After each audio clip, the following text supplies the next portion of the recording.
The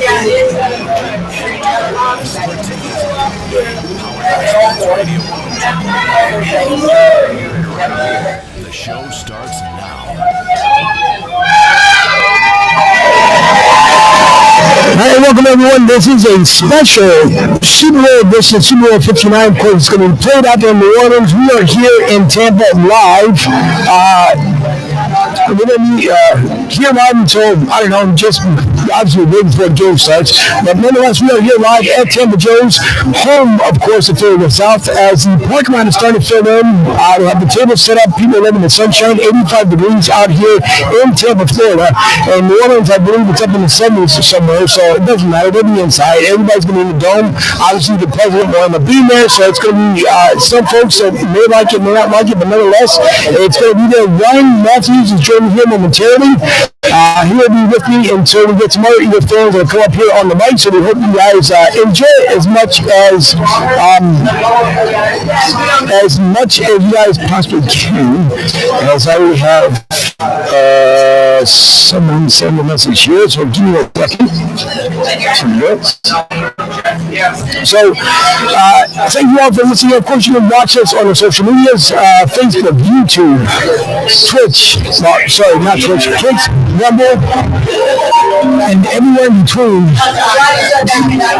There might be one phone call that's already coming in. Give us a second. I'll try and get connected over to the line here. Hello, you are on the air. It's Angel. This is a absolutely horrible freaking day down the Jersey Shore. There's no reason to celebrate. First time, long time. I'm happy to enjoy the show. And other than that, I have no desire to watch a spring game. So how are you? I'm good. So for those who don't know, that is my motto, Rich Q from the Drive with Q, 4 to 6 p.m., Monday through Friday. Somebody always might have changed, but listen, motto, I know it's kind of tough. It's 85 degrees here, as I mentioned here at the top of the broadcast, but I know you guys aren't happy. Giants fans aren't happy, only because of Saquon, what he's about to do today. I personally think that it might be over, and again, it's going to be a huge hypothetical, maybe over 250 yards, and I couldn't get ridiculous. I heard you said that the other day. I thought maybe you're going to start 12 to 800 yards. First of all, I don't care it's freaking 85. I didn't get off the air till 3:15 Eastern time last night. It's 32 degrees. It dropped back down to 38. I'm trying to get the ball engaged so she can fall asleep by 6:30. I have a lot of shit going on right now, so for you to sit there and say that Saquon's going over 250, not happening. Absolutely not happening. But it wouldn't shock me if he had a $130 to $140. On Friday, Joe. You know they're very sweet. I think this game's going to be one of us in the trenches. I really do. Eagles get to Patrick Mahomes like Kansas did a couple years ago. It's going to be a long game for Kansas City. But if Kansas City moves the ball at will, at 8-4-7 as opposed to 3, and the Eagles are coming back with 3-7, then listen, it's going to be a tough uphill battle for the Eagles. I think it'll be a high-scoring game. I think it's going to come down to the last possession I said on the air, 34-31. Eagles get a 3 and out late. Kansas City gets the ball, they keep the long field goal for it. And I know that's probably not going to sit well with the listen, I hope you could, obviously, there's parts where you could be right. The only thing I'm hoping for is obviously to make sure that we end up coming off with the win, which would be absolutely fantastic. But it's going to be a close game for sure. I even think on the betting spread, if I remember correctly too, Ryan Matthews showing here at Tampa Joe's, but you could be right because I did hear it was only like a 1-point spread. One and a half. Yeah, 1.5. 1.5. Yeah, 1.5. And that's where it's going to sit. Listen, this is a pretty tight matchup. I mean, if anyone's going to play anything, you play some of the player props we talked about on Friday. You might want to dabble a little bit in the over. I know some people that went pretty heavy on the Eagles in the money line. Saquon player props. I mean, let's be honest, there's not a lot of value to them. You got to get some obscure, like the Florida documentaries. Those kind of player props. But look, it'll be a very good game, and it might even come down to special teams, to be quite honest. And ultimately, Angel, this is what we talked about all season long, right? It's the DNA makeup of a championship team, and Kansas City has it. And as much as I want to complete and will the Eagles to a loss. I have to give them credit. If they win today, the narrative changes with the head coach, the narrative changes with the quarterback, and I will be a miserable prick on the air on Monday. Well, as I'm trying to control the volume here, because we have DJ's about to kick things off. So hopefully it's not going to interfere a lot, but my guess is probably this. No, I hope the same way for you that it turns out to be something where it just becomes important for the Monday night, the day after, because everybody knows it's going to be a victory Monday for Eagles fans. They can turn around and be victory Monday for Chiefs. You mentioned that they don't want to, the Chiefs don't want to celebrate for obvious reasons just because of things pretty much happened last season. So I hope, I personally want it to be a blowout game because when it comes down to it, everybody's been talking about the referees. And it's been like that all week long. At the end of the week, someone shows yesterday said the same exact thing. And I think that's what it's coming down to. If anything, we hope that it's got to be something where the Eagles have at least a 2-touchdown and a half lead going to the fourth. Because other than that,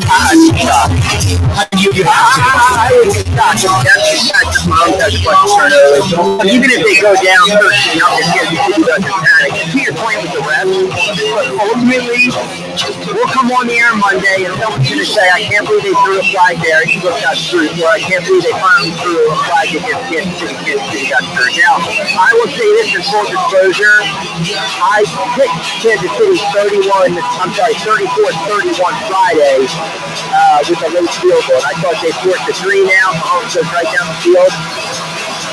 I feel though, in my gut, and it pains me to say this, and I'm not trying to reverse push the Eagles, I actually feel it's inevitable that the Eagles are going to find a way to win this game. I just think everything has lined up for them this season, and now you got number 26 who gives the X factor, and he's just a man on a mission, and he's going to be the best player on the field in about 5-6 hours. I'll go with my 34-31 KC prediction, but am I going to be shocked if we come on the air Monday and I have to beat a lot of crow for the Eagles winning? I will not.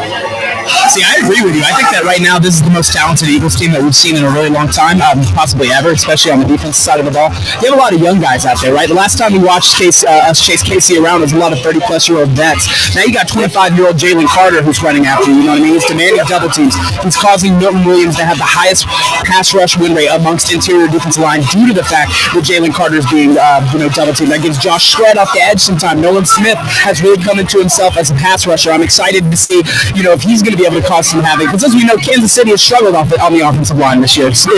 Arguably, it's their weakest point. It's a very astute observation you bring up because you look at the depth of the line of the Philadelphia Eagles, and they can be extremely disruptive. Now, again, to kind of balance that out, when you talk about Kansas City and their defense, their run defense is pretty stout. So they can attack the box there, Dave Hurst, to throw them, try to beat them in this game with his arm. But yeah, I just think the depth of the Eagles, especially when you're rotating guys in on third down. The other key to this game, too, that I really haven't heard too many people, even during the week on my show, talk about, you have to get, whether it's Kansas City or Philadelphia, you got to get them in 3rd and 10, 3rd and 11, 3rd and long. You can't, get them off the field. Flip the field, get them off the field, make Jalen Hurts move around out of the pocket. At times, that is maybe still compromised. We know he holds on to the ball a little too long. Mahomes, as great as he does with improvisation and improvising once in a while, the other body's sick. So, tomorrow, if one of these teams is 9 of 13 on 3, third down efficiency, that's a pretty telling sign. If they're, 6 of 18, 5 of 19. The other factor is the 4th and short. I think both coaches are going to be aggressive. I think you throw caution to the wind. You have to play your hand the way you've been playing consistently all season long. You'll see a lot of the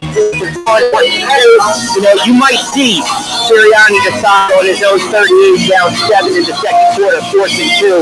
Hell, we're going for it because he understands possessions are going to be very few in this game. Unless they go up and down the field, you don't want to give either team an extra set of possessions.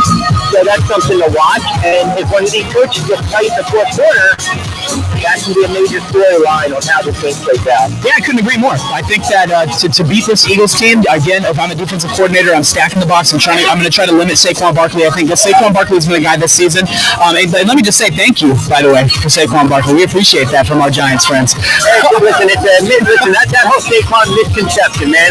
I'm happy for Saquon. He's not running for 2,000 yards behind that Giants offensive line. Like, right. Yeah, it's just, you had salt in that wound just a little bit. But all right, you can keep thinking that night. That's fine. Yeah, no, absolutely. I think that Saquon Barkley, like you said earlier, is the X factor in this game. The Chiefs have done a really good job all season limiting running backs to underneath 100 yards. I believe the only 100-yard rusher they allowed was Lamar Jackson in Week 1. So they've done a really good job of keeping running backs held in check. But respectfully, they haven't played the best running back in football behind the greatest offensive line in football, and that's the Philadelphia Eagles. I think that Saquon is still going to go over $120. That's just a personal opinion. But at the end of the day, if I'm a defensive coordinator, I'm going to want to try to limit Saquon Barkley and force Jalen Hurts to be. He can go over $120. Listen, he can get $150. He can get $170. I agree. How he's getting them.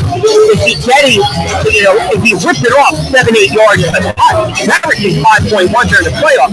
If he's not getting in the end zone 20 to 20, he can't take that all day long. Right. But if Saquon has $150 on 25 carries and he has 3 25-plus yard runs, and one of them happens to go for 45 yards and a touchdown, that's not good. Right.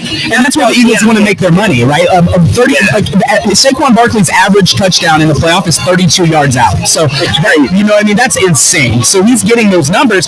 But at the same time, I think even if you have to force Jalen Hurts to throw the football, you have a top 3 receiver in A.J. Brown out there. So, a lot of people, I think, forget how good A.J. Brown really is, especially in one-on-one coverage. And he's going to be doubling this game. That's going to give guys like Dallas Goedert, who's had an incredible postseason up to this point, opportunities in the RPO game. There's so many ways this Eagles team can hurt you offensively. Now, granted, I will admit that Spags is probably going to be the best defensive coordinator we've been up against this year, and I'm excited to see the cat and mouse game between him and Kellen. Kellen's going to have to coach his ass off. He doesn't have a choice. Well, remember, Spags did the adjustments to the first Super Bowl. Right. And that's, at the end of the day, that's the key. That's why Kansas City has that coaching pedigree and that greatness. So they don't panic.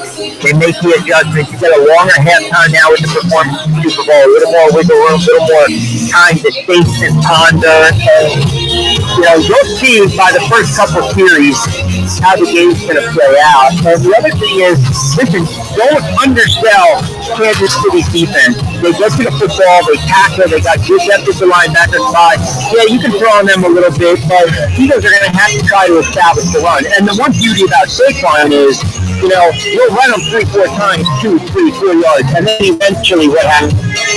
Yeah, he busts off the 20-yarder because, most of the time he's not getting touched till he gets to the second level. But I agree with you when you say Kansas City has easily the most athletic linebacking core amongst some of them that I've seen.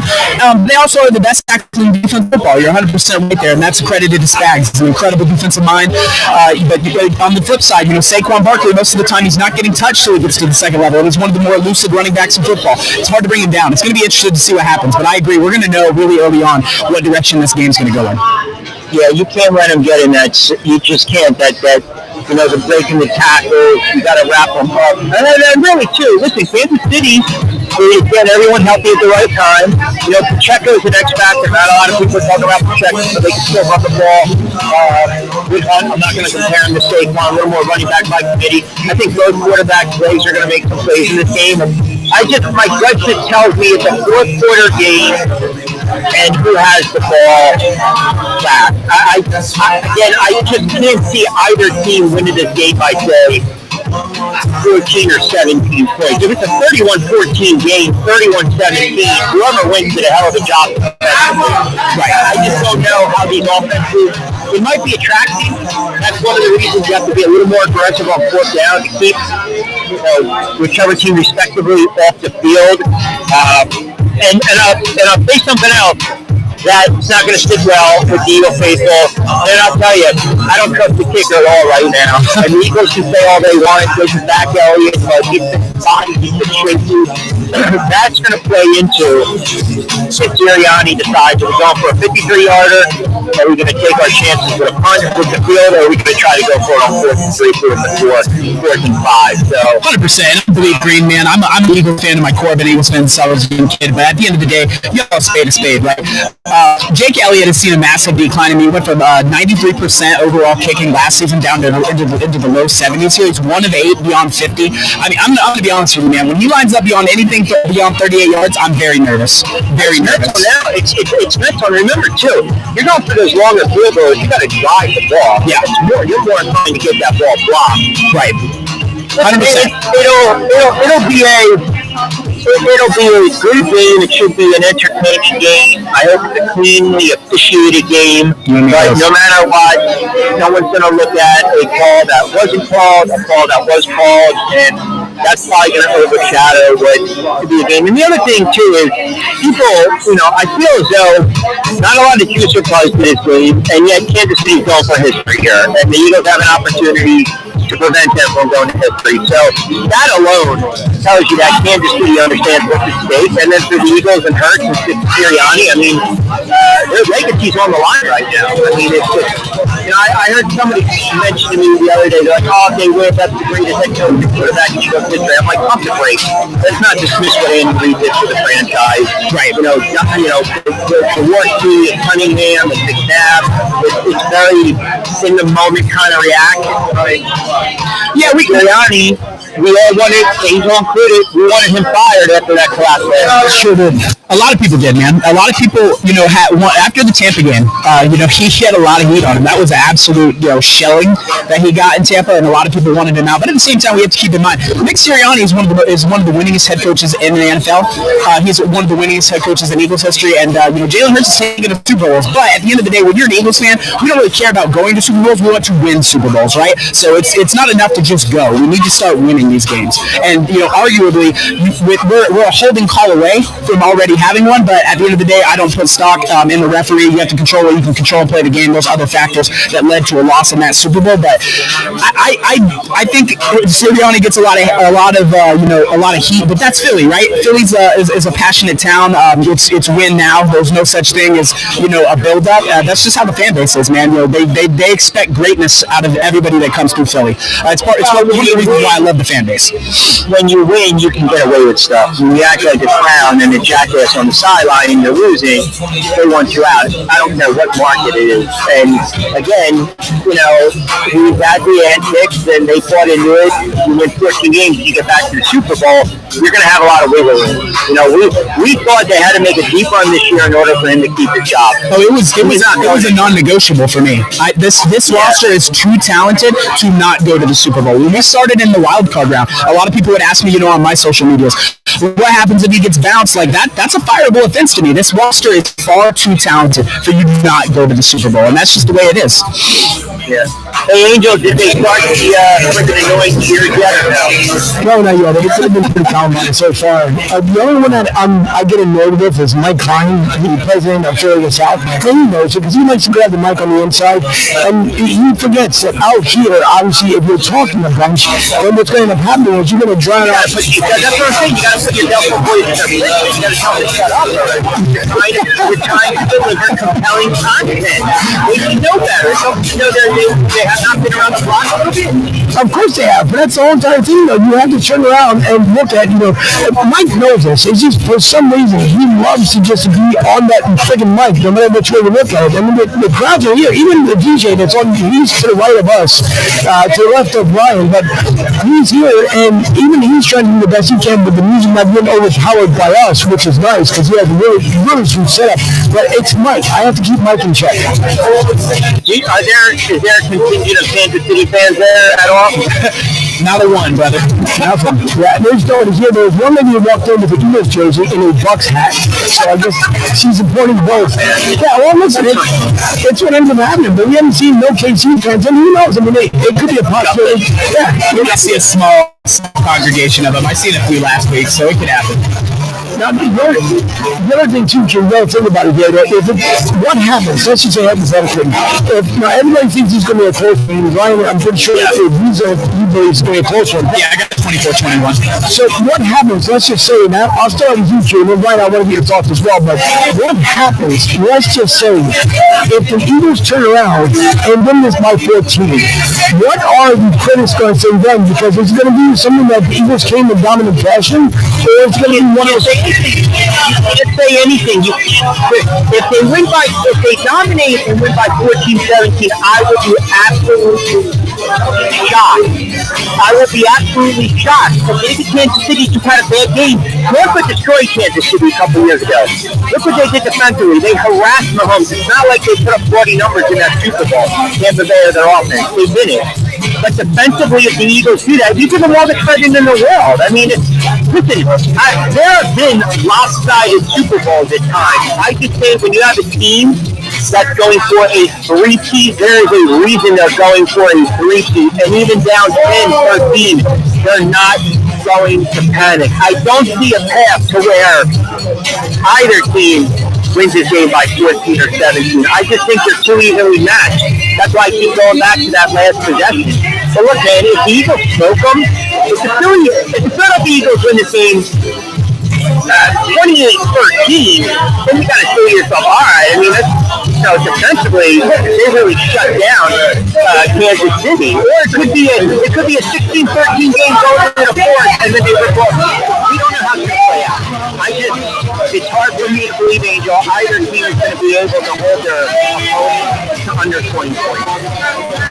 I'm going to be honest with you. I think that at the end of the day, when it comes to what this game could be, there's a lot of different avenues. I think it's going to be a close and competitive game because I put a lot of stock in Andy Reid and Spags. I think they're two of the greatest offensive minds and defensive minds in football. But I would not be. The only place I disagree with you is this Eagles roster is so extremely talented. I would not be surprised if the Eagles won this game by 10 plus because we just have a better roster than they do. That is not me being biased. I mean, maybe a little. But at the end of the day, every single position outside of quarterback, we have a more talented team at every single position. In tight end positions?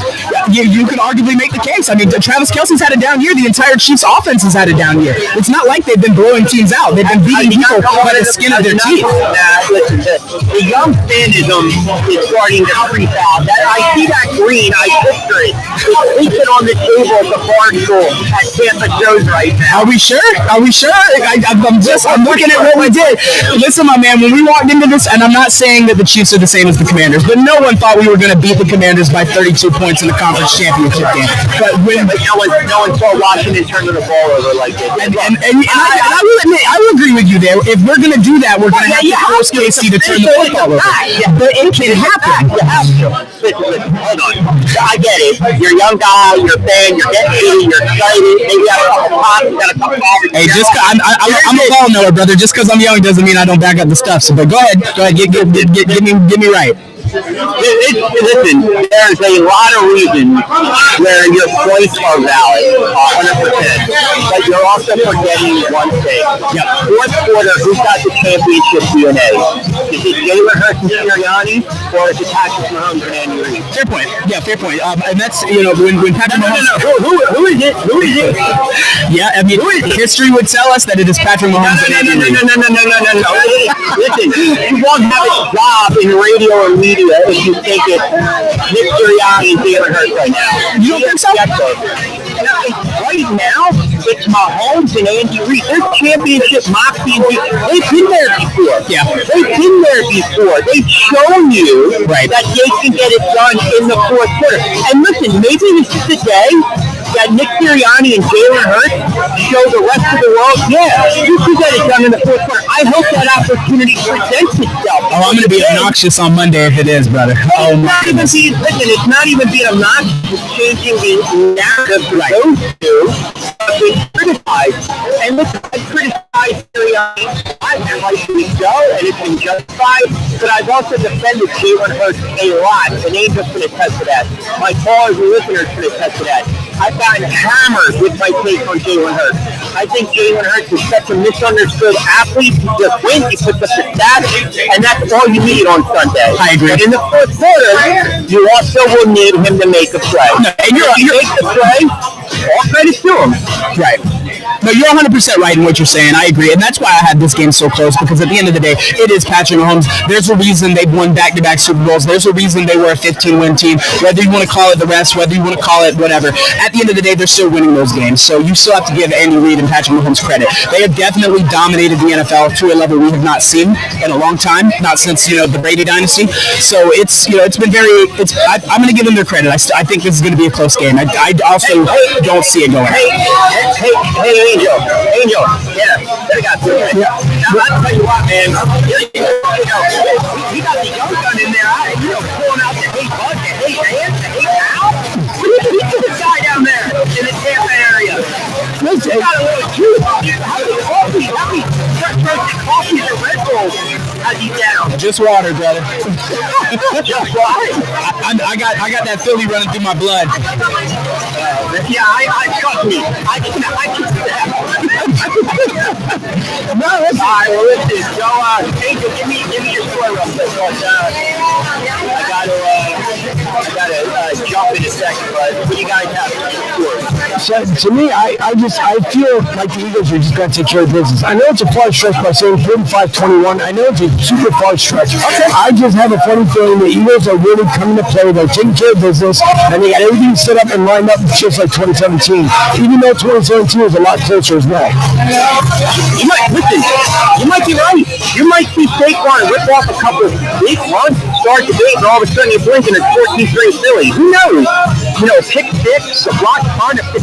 Nobody knows how the game is going to unfold. All we can do is give our opinion. But I'll leave you with this, and I'll leave it for the youngsters there too.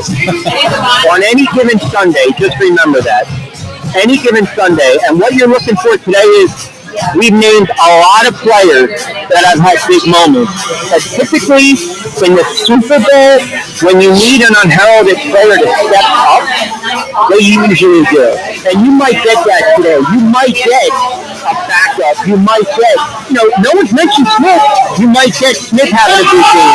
You might get Hunt ripping off one or two long runs. You might get Joanna Dotson is another name that no one talks about. Joanna Dotson's been incredible in the playoffs. Jones.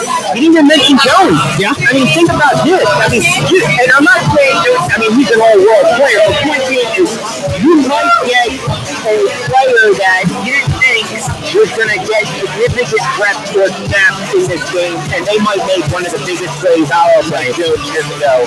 And that's the beauty of today. That's the beauty of today. Angel, I can't technically, professionally, respectfully wish you good luck because it doesn't come off as very insincere. But I'll say this. Hopefully the bus gets to the stadium okay. It doesn't break down. It doesn't run out of gas. And, Eagles are able to step out on the field. Can I leave it at that? You can. You're a real Giants fan, man. I love it. I love the loyalty.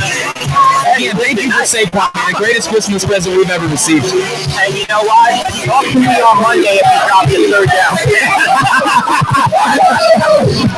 He's a great player. And listen, honestly, enjoy the game, guys. Good luck with your birds. And I know no matter what, walk on the ball.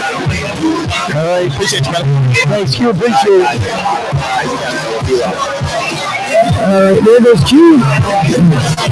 We're back here live, Tampa Jones. Don't forget the phone lines will remain open. The studio line at least 727-858-6650. 727-858-6650. Once again, you guys can reach out to us here on social medias as Sean Kilroy did. Sean mentioned, what's up, Angel? Let's go. Ben and Stu, 34-21. Brother, let's hope Sean out there and set up for representing.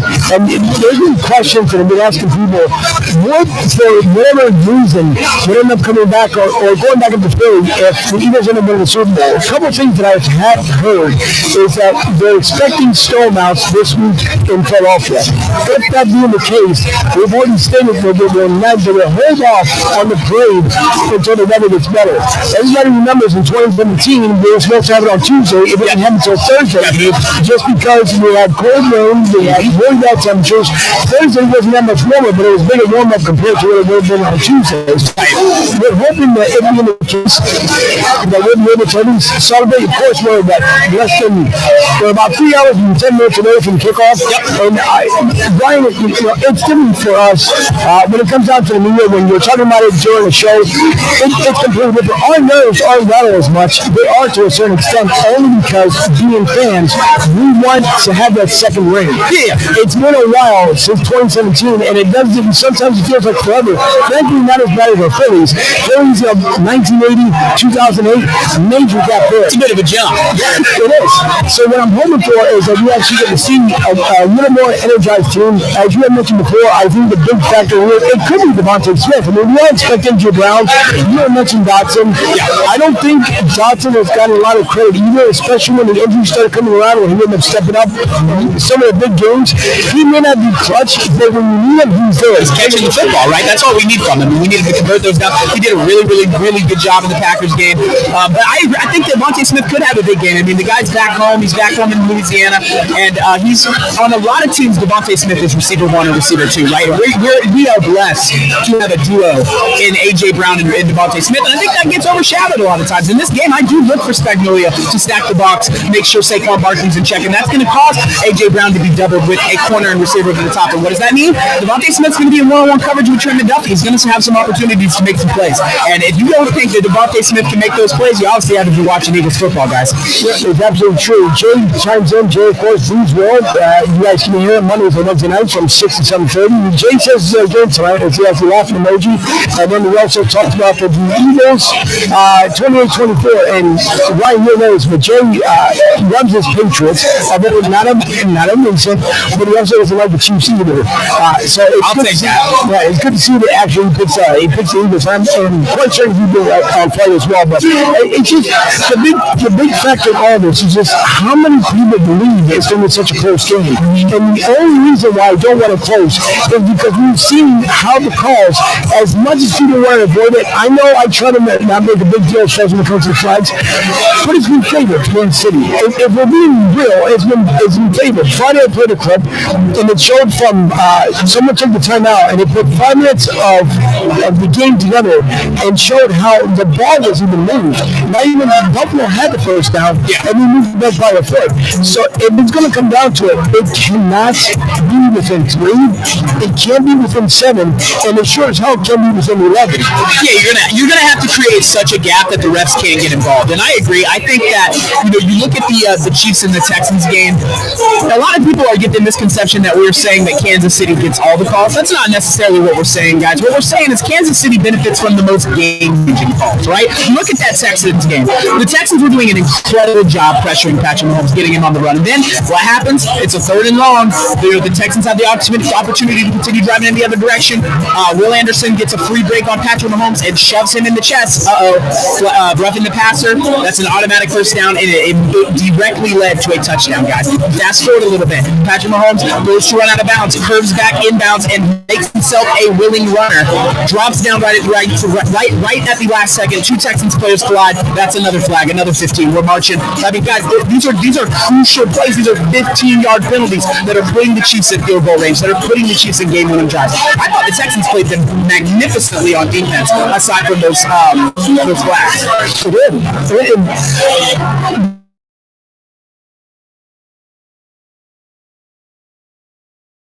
I get it. I understand it. It's the first time anyone has ever gone for a three-peat. Patriots had tried it, I believe, at the same time when they were playing the Eagles back in, 2017? Correct. So they were also trying to be a three-peat team. It didn't work out for them. You look at how everything is being aligned right here, and especially later on, when we're talking about the NFL Network, ESPN to the world, when some of them are starting to finally come around saying that they are there dynasty yesterday. You look at the win this game. Kansas City's the dynasty. They prove themselves. Patrick Mahomes is the only quarterback from what I was saying other than Tom Brady has been able to go to every AFC championship game and then will win it. Now, they're only one Super Bowl from not winning. Kind of the same case as the Patriots. Will Andy Reid and Patrick Mahomes reach the same likelihood as TB12? I don't think so. It's at the same time, it makes you wonder. Let's just say again, as I use every once in a while, but on hypothetical purpose here. If Kansas City wins their third in a row, I know Andy Reid will not go over to the sunset. I know he'll be just fine. But it makes you wonder if, by any chance, they happen to lose this one. How much more longer is Andy Reid going to hang around? Because you're not going to catch Belichick no matter which way you work out. I agree. I think that there's a lot of similarities and there's a lot of differences between the Kansas City dynasty and the New England dynasty. If they were to lose this one, I don't think Andy Reid packs it up quite yet. I think he's getting to that point. He's only getting older. Patrick Mahomes is young. He's still got a lot of football left to play. But guys like Travis Kelce and Chris Jones are not going to be around that much longer. We've got Travis Kelce for what, maybe 2 more years. Right. I'm interested to see how Mahomes operates without his lifeline. I know a lot of people will sit here and tell you that he did it without Tyreek Hill, he did it without X, but he's never done it without Travis Kelce. He's always had that lifeline. And I'm interested to see what he does without it. You know what I mean? How is he going to operate when you don't have one of the best tight ends in football finding those soft spots in the zone and being your outlet? Travis Kelce's always came up big for the Kansas City Chiefs, and I'm interested to see in the post-Kelce era if Patrick Mahomes can continue this dominance, because he's a great quarterback. We're not going to debate that. Patrick Mahomes is definitely one of the all-time great quarterbacks, but can he do it? Tom Brady, I mean, you look at Tom Brady. Tom Brady went from New England and then went to Tampa Bay, and a lot of people were saying, that's a horrible move. It's not going to be great because, he was winning with Belichick. He goes into Tampa and went to Super Bowl in his first freaking year. Correct. That only solidifies it to me that wherever Tom Brady went, success followed, and that's because of who? Tom Brady, his approach, his style of a player. We haven't really seen, Patrick Mahomes do it without Andy Reid, who's one of the greatest play callers in football, or a lifeline and a top 3 all-time tight end in Travis Kelce. So it's going to be interesting to see how he does it moving forward. Yeah, and it's funny because as you mentioned Travis Kelce, we had just talked about not too long ago that he made it around for 2 more years. But things can change. Has he slowed down dramatically? Of course, we've all seen it. And even Travis, he may not admit it, but he knows himself. Now, I'm not saying obviously because of the whole T Swift thing, whatever. I know when guys get married, I don't know what it is with the athletes. They all change. They're never the same. Ben Roethlisberger, when he got married, they had his career. They went straight down. Yeah, we've seen the decline. Right. So you have, even though it's a different sport, Major League Baseball, you have Derek Jeter that said, what? You would wait until after he was done playing. Right. And that's what he did. Because his focus was to make sure he was an athlete first. Yeah. He dated, granted, everybody just absolutely loved the way he was, the way he took care of things. But nonetheless, it's just one of those things that, they want to make sure that they have as much fun as they possibly can. But Travis Kelce mentioned once again that he wants to be around with Kansas City for 2 years. We're all going to wait and see what's going to happen because it is progressively just come down. Even from Super Bowl of last year and then to this year, you can see the progressiveness as far as just him moving back. Now, it's the same way you had Gronk with Tom Brady on the way. The difference was Gronk would play hurts no matter what to make sure that you get that next ring. Yeah. And you knew no matter what it was, you throw the Gronk, guaranteed to at least get the first down. Travis Kelce hasn't been the same with Kansas City, and Kansas City for the most part as well have been extremely lucky. Just as Patrick Mahomes has said, he's not telling us something that we don't know. He has mentioned himself, and he feels that they have not had the best year. They're like every other team. When it matters the most, they've been there. So now it comes down to the relationship between, as you mentioned too, with Andy Reid. If there is no Andy Reid, there's no Travis Kelce. Right. Let's understand too that Andy Reid, unlike Belichick would grab guys what Tom needed to make plays. The only one I felt bad for was being the winners, Randy Moss, even though I thought it would have been New England. But the biggest would have could have been, and in sports, I feel for Randy Moss. That's rough. Yeah, so if you look at it now, without Travis, without Andy, what is Pat Mahomes? Where does that leave Patrick Mahomes? Does Patrick Mahomes have the talent and the skill to do it on his own, or make the guys around him evolve and be better? He's got athletes. Xavier Worthy is the fastest athlete on the field tonight. He will be fast. You can't let him get behind you. He'll be able to make plays. Oh, we have Hollywood Brown. Hollywood Brown's been very good. You have D-Hop. I know D-Hop's older, but he's still one of the best catching receivers in the NFL. Can Patrick Mahomes do it with guys like that, not when you have a big name guy like Travis Kelce. It'll be interesting to see. I'm interested to see what the post Andy Reid, post Travis Kelce era will look like in Kansas City, because I think Patrick Mahomes will outplay both. I think so. And you guys are tuning in right now. It's a special edition of Martinez Company here, Super Bowl 59 edition. We are live here at Tampa, Joe's 93-16 Anderson Road, and Hops coming to jump from the airport, as I mentioned to you guys on the air all the time. And the best person that knows that is Rick Marcus, who's on the other side here. But Rick knows it. The planes fly over directly above us here, and everybody knows that they're just literally a hop, skip, and a jump from the airport. Absolutely. I don't think you're going to be able to hear any airplanes today. I mean, this is better than being on Bourbon Street. I think so. I definitely think so. Not Bourbon Street to Tampa. No, but listen, once again, the crowd's ready for the win. You figure we're 3 hours exactly away from kickoff. The outside has maybe, I would say, 20 seats left, if that. The inside bar is already packed. You hear out in the patio, that's pretty much already packed. The only thing that's going to be left over is the restaurant side. And then anybody who wants to listen from the outside of the games, because I'm pretty sure there's going to be a fire marshal capacity that might hit when there's going to get in trouble for it. Yeah, there was last week. Last week, the fire marshal had to file people out because the inside was so full, you couldn't walk anywhere. See, that's tough. I mean, everybody wants to be here. They want to say, but if you're not back in Florida, if you're not in New Orleans, this is where you want to be. Right. One of the better clubs ever out there. Philly itself Mike Klein, and I don't want to say his name too loud because I know he's going to be obnoxiously coming over the script and speaker. And he knows it too. But hopefully he won't interrupt as much. But listen, if there's going to be an exciting matchup, then you guys can call, text into the show, 727-858-6650, or grab a couple of comments here, as he has been telling us one thing was to get mentioned, that Dallas Goddard, neither team is good versus tight ends. I can agree with that. Yep. I think we've struggled to cover the tight end. And you look at Zach Ertz, who went for over 100 yards in the touchdown against us last week. Earlier in the season, we have struggled to cover tight ends. I am interested to see, we don't have N'Kobe Dean. We lost him in the Rams game with a season-ending injury, the playoff-ending injury. I'm interested to see how Ryan Burks and, Jermaine Trotter fare against Travis Kelce. I think we're going to see more C.J. Gardner-Johnson and Reed on Travis Kelce. We're going to see a lot more of that. But I would be interested to see how the linebackers do, because I think Zach Bond's been incredible in coverage. He has been. And then he said, James says, Xavier Worthy, quick game should scare the Eagles. 100%. Possibly. Listen, Jay also follows up with better wide receivers, former stars, and Ray Hopkins, Juju versus young Eagles defensive backs. Listen, I don't think, once again, this is where it starts to really kind of this tweak a little bit. And the reason why I say this is because it seems like everybody believes that our young core that we have, the matchup is going to be all KC. And it's not the case. If that was the case, they weren't done squad against Commanders. Quinion Mitchell's track record. He has guarded the likes of CeeDee Lamb, Jamar Chase, Drake London, Puka Nacua. I mean, he has done absolutely incredible against some of the better receivers in the league. And I'm going to be honest with you guys, Jamar Chase is better than any receiver on the Kansas City Chiefs. That's just the way it is. The man had a hat trick. But what did he have against Quinion Mitchell? 23 yards, guys. Quinion Mitchell is a tested rookie. He's going to be fine. I will admit, Scary Terry gave him his welcome to the NFL moment in that second matchup, but if you fast forward to the playoff game, when matched up with Quinion Mitchell, Scary Terry was virtually ineffective.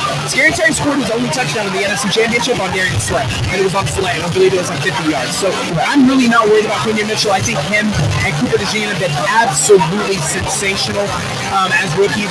Anytime you have two rookies up to win Defensive Rookie of the Year, you know that your guys within the scouting department are doing something right. This secondary is a lot better than people give it credit for. I mean, it's number one in the NFL, guys, for a reason. Now, before I get over to James, we built up a couple of stats here from the past. Let's think about it, Brian.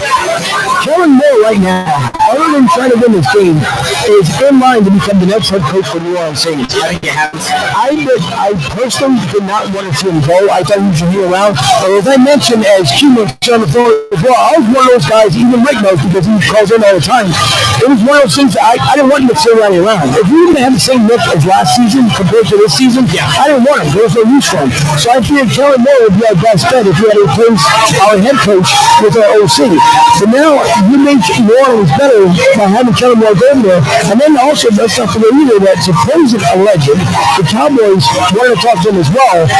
He really didn't want anything to do with the Cowboys. And I think the relationship with Joe was back in the team, but over 3 years at this point, he knew he was supposed to be the future for the Cowboys. You told him he was supposed to be the future of the Cowboys, and then at the end of the season, you tell him, thanks, Kellen, for all you did. There's the door. We're going to hit you on the way out. It's the most Jerry Jones things on earth, and I love it. I love Dallas. It's at the point now where Dallas fans have just accepted it. I mean, Jerry Jones is always going to be Jerry Jones. He's going to do whatever he wants, and he doesn't really care about the repercussions. I mean, look at Dallas. Dallas has been in poverty since, the 90s. They haven't really won anything of substance. But Kellen Moore, in regards to this job, I would like to have seen Kellen Moore stay because I'm sick and tired of Jalen Hurts having to play under a different offensive coordinator every single year. I mean, he's been under, 9 different offensive coordinators as an NFL quarterback, and he still doesn't get the credit. He's been absolutely incredible in most of those seasons. Did he have a turnover issue earlier in his career? Sure. This season, absolutely not. He's been incredible at taking care of the football, especially post-Spidey. And in terms of Kellen Moore taking his job in New Orleans, it was a better job in Dallas. But if I was Kellen, I probably would have waited for a better opportunity. I think New Orleans is a rebuild job, and Kellen's going to have to get some guys in there because who are you working with right now? Spencer Rattler? So then that's not the quarterback in the future in New Orleans. Come on. In receiving line, you have Chris Olave and Sheed and a couple of those guys, but they're going to get the contract from those two. Who knows if they even stay there, right? There's a lot of things that are going to it. I'm happy for Kellen Moore. I want him to make his career better, obviously. I'll never hate on the guy for that, but I think if he would have waited in Philly one more year, he would have got a better opportunity, and this offense would have looked absolutely sensational. So if you had a guess, and you bring up a great point, because if you would have waited one more year, who do you think would end up calling him for the services? Although I just didn't want to put it up, because now, as much as Nick Sirianni drives you crazy, but it's true it's starting to become successful to a certain extent. Now you figure we're going to have another OC yet in Philly to work with Jalen. Jalen, you still have to learn, and the one thing about Jason Kelsey said, you still have to learn how to read that line. You got to learn how to read the defense, which is what Kellen Moore has been trying to help him as much as possible to do. But you figure, now you have to think about who in the world are the Eagles thinking about, unless you bring in what your QB assistant coach, you need them turtle, you got to bring up. But if there's someone out there right now, who do you think he wants to end up coming here at DLC? Looking at it now, man, I think a lot of the guys that we would have want to try to go after are gone now, and you're not going to get a guy like Ben Johnson. Ben Johnson was taking a head coaching job no matter what. But now, you can either, like you said, move up through the organization. I have heard rumblings that the passing game coordinator could possibly assume offensive coordinator roles. I wouldn't hate that because he's been around the guys. But outside of that, you have to go to college. And to be honest, not a lot of great OCs in college right now, like that stand out to can produce right now. Because Philly is a place where we're trying to win right now. We're not in a rebuild. We have those guys.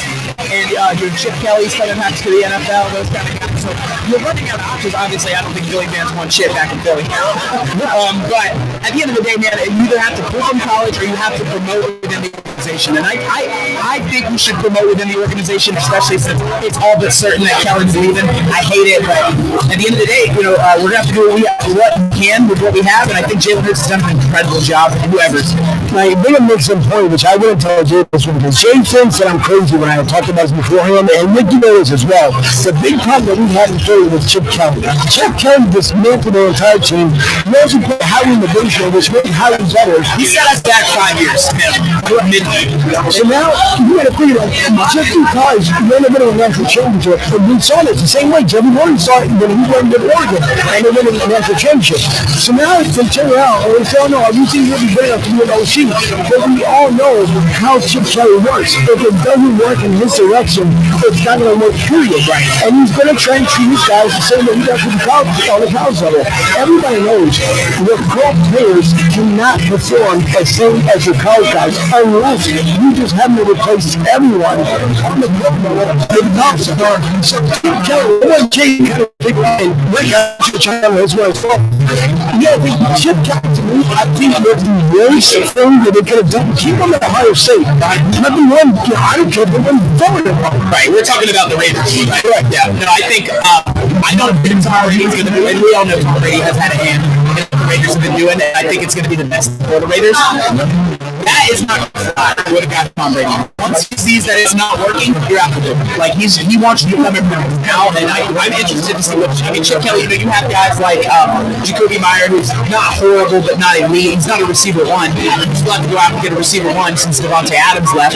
But Brock Bowers is going to be an absolute phenom in Las Vegas. I thought he was the best playing rookie outside of Jaden Daniels, and I think if you build around him, you need a quarterback. A lot of guys have been taking Shedeur Sanders in the draft. I don't necessarily know if Shedeur is the answer, but you need a quarterback. It's going to come down to can Chip make the pieces work, and it's like you said in the past we've seen. If they don't go Chip's way, Chip said it's either my way or it's the highway, and then if it's not my way, I'll set you back and then just stick. So interested to see what happens there. He hasn't had a really great track record in the NFL as a head coach. He's been a head coordinator, but in terms of NFL success, he's just been there for Chip. He's fired 1 year in San Francisco. We all know who he did. I just don't see it working out. More power to the Raiders, It's up to them. I'll tell you what, Jay's got some competition. Jay has got some competition. Hey, listen, I was thinking of you with the OC, man. Big Dom. What do you think? He's enough to tell you that. That's the other thing, too. Listen, I don't know. They try to be bananas. When you think about it, it's like, why does Big Dom Holmes, and that really just drives me up the wall. As much as Sirianni and I tell you, because I have 3 minutes after he finally had, which everybody who believes that will come to Jesus party. Once Nick Sirianni was able to put a team together, then it seemed like they were clicking all cylinders. And then you had people that made a big deal about A.J. Brown reading a book on the sideline. Who the hell cares? He's done that all season long. The only problem is the camera caught him in. And then the national media loves to take the Philadelphia Eagles and run with narratives. We've seen it all year long. Whenever it was like, if they came out and said, hey, I feel like the passing game is better, it could be better. And guys, he was right. He was 27th in the NFL in passing. He's not wrong. 100% he's right. But it wasn't him taking a shot at Haley, because then you had WIP and a couple of these other media entities saying Jalen Hurts hates A.J. Brown hates Jalen Hurts. You guys don't need that. He was just saying passing. He's right. We're 27th in the league in passing. I mean, that is not sustainable. You're not going to win games continually with no passing game at all. I don't care how good safe they are. Just a little side note, I heard this on the way in here. I guess WIP will be simulcasting the game along with Fox, so it won't be a delay. And that'll be pretty cool to listen to like Reese and Rose. Yeah, but then the only problem is, if you do so, I'm pretty sure you probably have to do it through the series at 7. I just use my useless. The last I checked, so I can't prepare. But no, because the last I checked to go through, because you don't know, when Sirius XM has the right to broadcast the NFL games. So unless WIP goes normally whenever they go live, so you must say, unless you're in the car back home, if you try to listen to the app, a lot of times you'll play whatever replay's going on. That's what they were saying on WIP as I was listening to it on the way. Well, let's hope that's the case. Yeah, that would be nice. Not me. I mean, yeah, I can with that. It would be really good. Jay says Pat was 20 years ago, Mason, 2 10-year windows, 3 years, 2001 and 2004. Then we only set 14, 16, 18, the John Ketterman, the Hightower, etc. Now, also with Chelsea to milk and his number of peace with Redfield back this season. He works over with Roby. So to me, I'm sorry, I don't believe it. Travis Kelce is telling me that to me, not the pure back position. I don't believe it. He's barely gone open this season, and if he has, it's because somebody slipped or walked the way around. Number 2, that's the only reason he's gone open. He has to go down more than just a progressive tight end. We've seen before. I mean, hell, I wish the Hurts would have gone to work. He didn't. I agree. And that sucked. Dallas Goedert, if we had to make a comparison, and I'll be 100% honest, but I would take Zach Still over Dallas Goedert. That's just my feeling, because to me, Zach had more heart. If you told Zach to take that hit, Zach had no problem going across the middle, unlike Deshaun Jackson, but if you go across the middle, then you'll never get in clobbered. He didn't care. That's what Zach did. Not saying Dallas did, but Dallas has been a lot lighter. He hasn't been as strong. I like how physical Dallas plays. I don't get me wrong, guys, I love Dallas Goedert, but he stays injured. He's been fighting the injury bug for the last few years, and that's something we have to keep an eye on. I do think that the Philadelphia Eagles in this draft will look for his, maybe not his immediate replacement, but a guy that can kind of be trained into that spot. We definitely need to flirt with the idea of a tight end because Dallas Goedert, while he is extremely physical back with injury, I can't agree with you more on the Zach Ertz thing. I love Zach. He will always hold place in a lot of Eagles hearts because, what he did back on in the Super Bowl run. At the end of the day, Dallas Goedert is a very talented guy. I agree with you. I think Zach Ertz has the higher ceiling as an athlete. I think that Dallas Goedert may be slightly more physical, in my opinion, but I think that Zach Ertz more durable, for sure.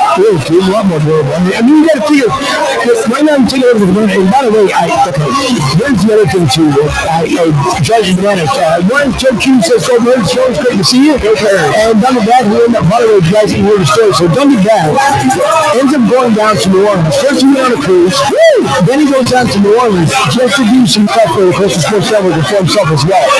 So then, the first night, as everybody walks up to the stage, they were getting ready to transition the camera, so they take away from the players going up on the stage, and they asked the two guys with Duncan Bad having one of them on the side, say, hey, would you mind answering a couple of trivia questions? And that's what they thought. They put him up on camera, here comes two tickets, so he gets to go to the game today. Just the right place at the right time. You won the lottery, my brother. That's incredible. Congratulations. Have a good time. Be safe down there. Bourbon Street's going to get absolutely wild no matter what. I hope it's a really fun time. That's incredible. The only thing that I mentioned, which I thought was you got to figure, if you were in New Orleans last night, everybody knows Martinez had been on Tuesday. I think they delayed it by a week just because of the Super Bowl down there. But you got to figure, how insane it had to be crazy last night. Whether you're a Chiefs fan or you're an Eagles fan, none of us when you look at it, it had to be crazy. Because the only one that's guaranteed to win the game is obviously the winner of that coming this game. So I don't foresee Kansas City playing as hard as they would going back down Bourbon Street. And then too, I don't know how much they're going to allow for the parties to happen. Because I know there's been a ton of security that's happened in between, obviously, with the president and what's coming in today. If you're not getting to that venue by now, I mean, it's probably a 3-mile trade-off. Like, you're not close to the stadium. But I have a good friend of mine, a business partner down there with the social media stuff, and he told me that there is so much green that it's unreal. He's a Patriots guy, but he told me, he texted me the other day, he said, you have heard how much green's down here, it's insane. And I was like, hey, Eagles fans travel, baby, it doesn't matter where it is. If I'm not mistaken, I believe Philly Sports Trips leave Southwest. I do know, I looked up last night to see how many extra flights that they added to Philadelphia to New Orleans. I believe it was 6 extra sections, all of them sold out. Every single one of them. That's insane. Vince does a great job for Sports Trips. Anywhere he goes, any venue we go to with those Sports Trips, it's never that time. They've been down here a bunch of times, obviously, here in Tampa, and it's been great. A lot of guys have had fun. A lot of girls have come down here and had a lot of fun, but nonetheless, the next time we come down here next year for the other Tampa Bay game that we're going to see once again, the only, and again, because the game hasn't started yet, we still have a couple hours before it starts. The last time the Eagles came after a Super Bowl here to Tampa was Nick Foles, who was still in for Carson Wentz, and that Super Bowl hangover, Ryan, it just, that was one that we truly wanted to forget because they should have, in all aspects of the game, they should have gone back at least to the Super Bowl to appear once again. But that first Super Bowl hangover, and some teams go through it, some don't, but that hurts really bad. It's nasty. The cheapest ticket right now. We're not going to get it. I heard it was in the woods. Where'd it go? Give me a second here.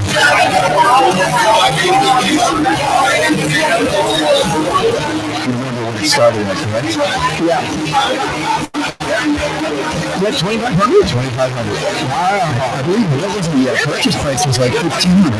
Oh, back in like the wild card round, man, you couldn't find it for under 6. I was like, for what? I was like, it's just set up there with God and everybody else. Then you add on the fees, it's another $2,000. Well, of course. Yeah, but see, one guy like was like, oh, I got him for 4, and then it ended up being 9 after all the fees. And I'm like, man, do they run your feet up there? Like, what are they doing? That's insane. They put a pad on your seat. That's it. Well, it's the same. So you pay South. That's the team room you're in for. Even if you drive, it doesn't matter. It's still going to cost you. Right. But truthfully, even if let's say you spend 2 tickets, $5 grand, taxes, let's say you spend $7 grand in tickets. Am I spending $7,000 for a student subscription that basically says student local $59?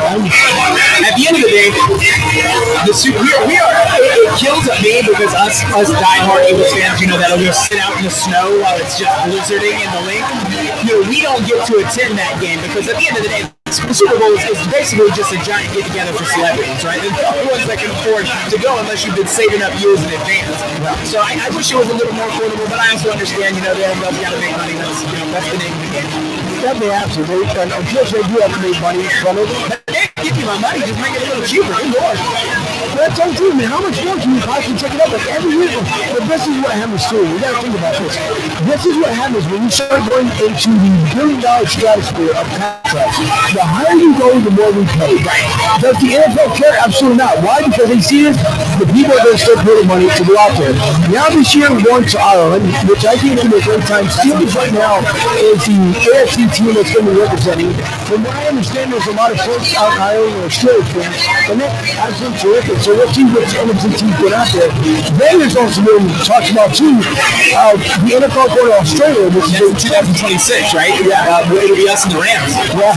But I heard Jeffrey Lurie said that he doesn't want to go because that would be a home game for the Eagles, and he doesn't want to lose a home game. I also heard that as well. That he was thinking that there would be a home game being taken from the lake. But I gotta be honest, how cool would it be for a lot of people to go home and play in front of his feet like his family, right? That would be incredible. But I think that's what too. What's going to end up happening is, just in my opinion, I think what's going to end up happening is that Jeffrey Lurie's really not thinking about it because you think there's a ton of Eagles fans in Australia. Jordan and guys like him. And Sidney Brown. And these sports trips have flown people from Australia to Vancouver. Then they had this past, I think it was this past summer. The guys came over from Australia to come out there. So you got to think about, even if, see right here, a home game was awarded to the Eagles when they played this year in Brazil. So technically, you really going to lose money, and you're also going to lose influence money because you still have plenty of fans that ended up in Brazil. Not even if people live in to pay for the game. Right. So if that's the case, you got to think about it. Why you want to take a trip with a bunch of Eagles fans out to Australia and have the best time ever? For the Eagles, really, it's not that bad. Think about the Rams. They have to come across the nation and then across the globe and then over. So you're looking at, for them, 20 hours plus. If they're smart, they're leaving 4 days before, and maybe a week. That would be rough to do all that travel. But I'll tell you what, Angel, if the Philadelphia Eagles end up in Australia in 2026, I'm doing everything I can to get there. That's an awesome opportunity for Eagles fans, man. That'd be absolutely incredible. So we're going to hang out to the crowd here for a second so you guys can kind of see what's going on. Of course, my camera wants to get a little loose, so I have to kind of tighten it up a little bit. But the crowd that's here on hand, hopefully it's tighten up a little bit. The crowd on hand, and sorry the cameras are not on the camera here, so you guys can kind of see what's going on out there. But we have a good crowd here on hand at Tampa. Just like we know exactly where we are at 9316 Anderson Road in beautiful Tampa, Florida. As I always mentioned, it is a hop, skip, and a jump from the airport. So I'm going to plan back here to our guys so everybody can kind of see exactly what's going on in the show. It's a great crowd, great atmosphere right now. It seems like the outside, I guess the extended deck, right now is completely just about critical. So it's only going to be a matter of time. If you guys didn't get out here by 1 o'clock, there's no way in the world you're going to catch a seat now. Yeah, it's a wrap. I mean, that's how it is during all the playoffs. The atmosphere here at Tampa is absolutely incredible. If you are a Tampa fan or an Eagle fan in Tampa, this is the place to be, man. There's no better place. The atmosphere is incredible. The people are incredible. Hundreds of your closest brothers and sisters that are Eagles fans are out here screaming "Go Birds" the whole time. I've been here for all the playoff games. It's amazing. I hope it's just look up like it. He's got the shorts on. He's got the jersey. He's got the hat. Now, the only thing I don't have is the shoes and the socks. Thank you. got the shoes in here for you if you need them. What size are you? I was 10, man. If you got them, I'll put them on. You got the tattoo? There's a tattoo head. I got there yet. Let's wait till we plan, and I'll see. It depends on where my state of mind is here in about 5 hours. It'll be a good time. I mean, this once again, and I know it's hard because it's still early on. We really want to see this through, trying to get the second ring. I would like to see Nick Sirianni, Jalen Hurts, and so get that much after that from last season. Last year, it was such a bit, and again, I'll use Rick because Rick knows more than anybody else. It just pissed me off to no end the way it happened last season. And it shouldn't happen the way it did. Jalen Hurts had completely disconnected himself. And he used the excuse that he probably came clean about. When he talked about he had the flu, whatever it was. But yet he flew on a different jet without the team. It's because there was such a disconnect in that locker room. It was shameful. The only thing that the same way is that you have Nick Sirianni that waited until after the original win and finally the NFC Championship to come out and say, yeah, we just wrote that team last year. What we did was not what all NFL teams end up doing. But we figured out what the winning formula was. And again, my hat off to him right now, which obviously is on the side here, just a little warm, 85 degrees here in Tampa, Florida. But the only difference is it's that confidence. He went from, just again, in my opinion, I could be wrong, Brian, but he went from being cocky to being confident to finally become the head coach that he needed to be. And it's fine. You can get to a certain mentality, there's nothing wrong with that. But as a fan, it's different. Fans don't run that team. Fans are calling the play. Fans are buying the tickets and filling the seats. But you're not the one in charge. So to me, it was good to see that finally Nick Sirianni made that transition. It may have taken half the season to finally do so. But to get past whatever happened in 2023, it's got to be, I mean, it's this or absolutely nothing. And some people that say, I think Dan Orlovsky had mentioned on ESPN, this would be like the greatest bust ever if the Eagles don't win. In my opinion, it wouldn't be the greatest bust, it would have hurt less. But being truthful, it wouldn't be the biggest bust. It would just end up killing us because a lot of people had picked the Eagles to at least be in the hunt for the Super Bowl. I don't think there was many folks that picked us to be in there, but now that we're finally there, I just don't want all the naysayers to come back and say, well, we knew this all along. Kansas City was, they were too strong. To me, there's too much emphasis on KC. Last year, I could have made the call because when talking to Shanahan compared to Andy Reid, it was two completely different things. Way two completely different things. But I think to me, Nick Sirianni has finally found the winning formula. We're going to see on the Great Iron today, I hope, God willing, it's going to be so much more different that you've seen even during the early on of the playoffs. I just worry about a few things, the Eagles don't come out too hyped up. Lose other energy. Remember the Patriots being up so high on the Falcons back when the Patriots won the Super Bowl. The Falcons just ran out of energy. They just couldn't keep up anymore, and the Patriots saw that and tore them apart. The only thing that I'm wondering right now is what is the over-under for Sirianni to play during the national anthem? I'll take it over. He's going to ball. Now, I mean, to go back to what you said about Nick, I'm really happy for it, man. We really have seen a transformation in terms of him becoming the man and the coach that he needed to be over the course of the season. And it's kind of like that thing, what I went through shaped me. I think that's so true for Nick Sirianni. 2020 trade had to happen for us to get the Nick we have now. He had to go through that and experience that so that he could get to the level of maturity he's at now. Because I think he's built for Philadelphia. It's a hard place to play. It's a hard place to win and lose. So I'm really happy for Nick and Jalen Hurts. I think they both come a really long way. And like you said, they have the winning formula now, right? This team is much more together than the team we've seen last year. And I credit that to Nick Sirianni. We have to give him credit at some point because and then once we win, it's like, well, you have the talent. No. Nick Sirianni still brought this locker room together and got these guys on the same page to where they're now winning football games. Now you have, AJ Brown, who anywhere else he would go would get the majority of the touches, is now having to sacrifice those touches because you have a generational running back in Saquon. Thank you, New York. God bless y'all. He's running around, and it's now you say you have AJ Brown coming out saying, hey, man, I I'm okay catching the game-winning ball, or I'm okay making the game-winning block that springs Saquon Barkley in for a touchdown. That is growth at every level of the franchise, and I'm so happy for Nick Sirianni and Jalen Hurts, and I'm excited to see it all encompassed in this game, because I agree. I agree with you. I think we're going to see it all come together tonight in this I agree with you. I just hope that Hurts is smart. He doesn't hold the ball too long, and if it's too much pressure, throw it away. And defense, I'm just hoping that we can control the line, and I don't know how many trick plays Andy Reid has up his sleeves, but he always comes out with at least one. Yeah. So we'll see how he does tonight, and hopefully we're ready for it. I agree. I think so. The crowd, of course, get a little bit crazier here, which is always a good thing. Eagles fans, now the difference is, and I know there's a lot of people that end up trying to be crazy. There's so many people that try to say, oh, Eagles fans are a bunch of a-holes. Eagles fans are a bunch of jerks. It's always the same song and dance because they want to see just nothing but a negative spotlight about Philadelphia. Everybody who's been here at Tampa, Joe, and we've been down here now for 4 years. Not one fight, no issues whatsoever. Everybody comes here because truthfully, you don't know the person next to you. Give it 2 minutes and you'll know anything about it. That's the big difference about it. It's just Philly fans can travel well. Here, especially in Tampa, for how many people have been here, and from what I understand, it's actually 2 people that quit because they don't want to be cold. I'm sure throwing to Tampa just to be here to be with the rest of us. Well, I'll tell you that 85 is probably heating that 2015 degrees. Yeah, indeed.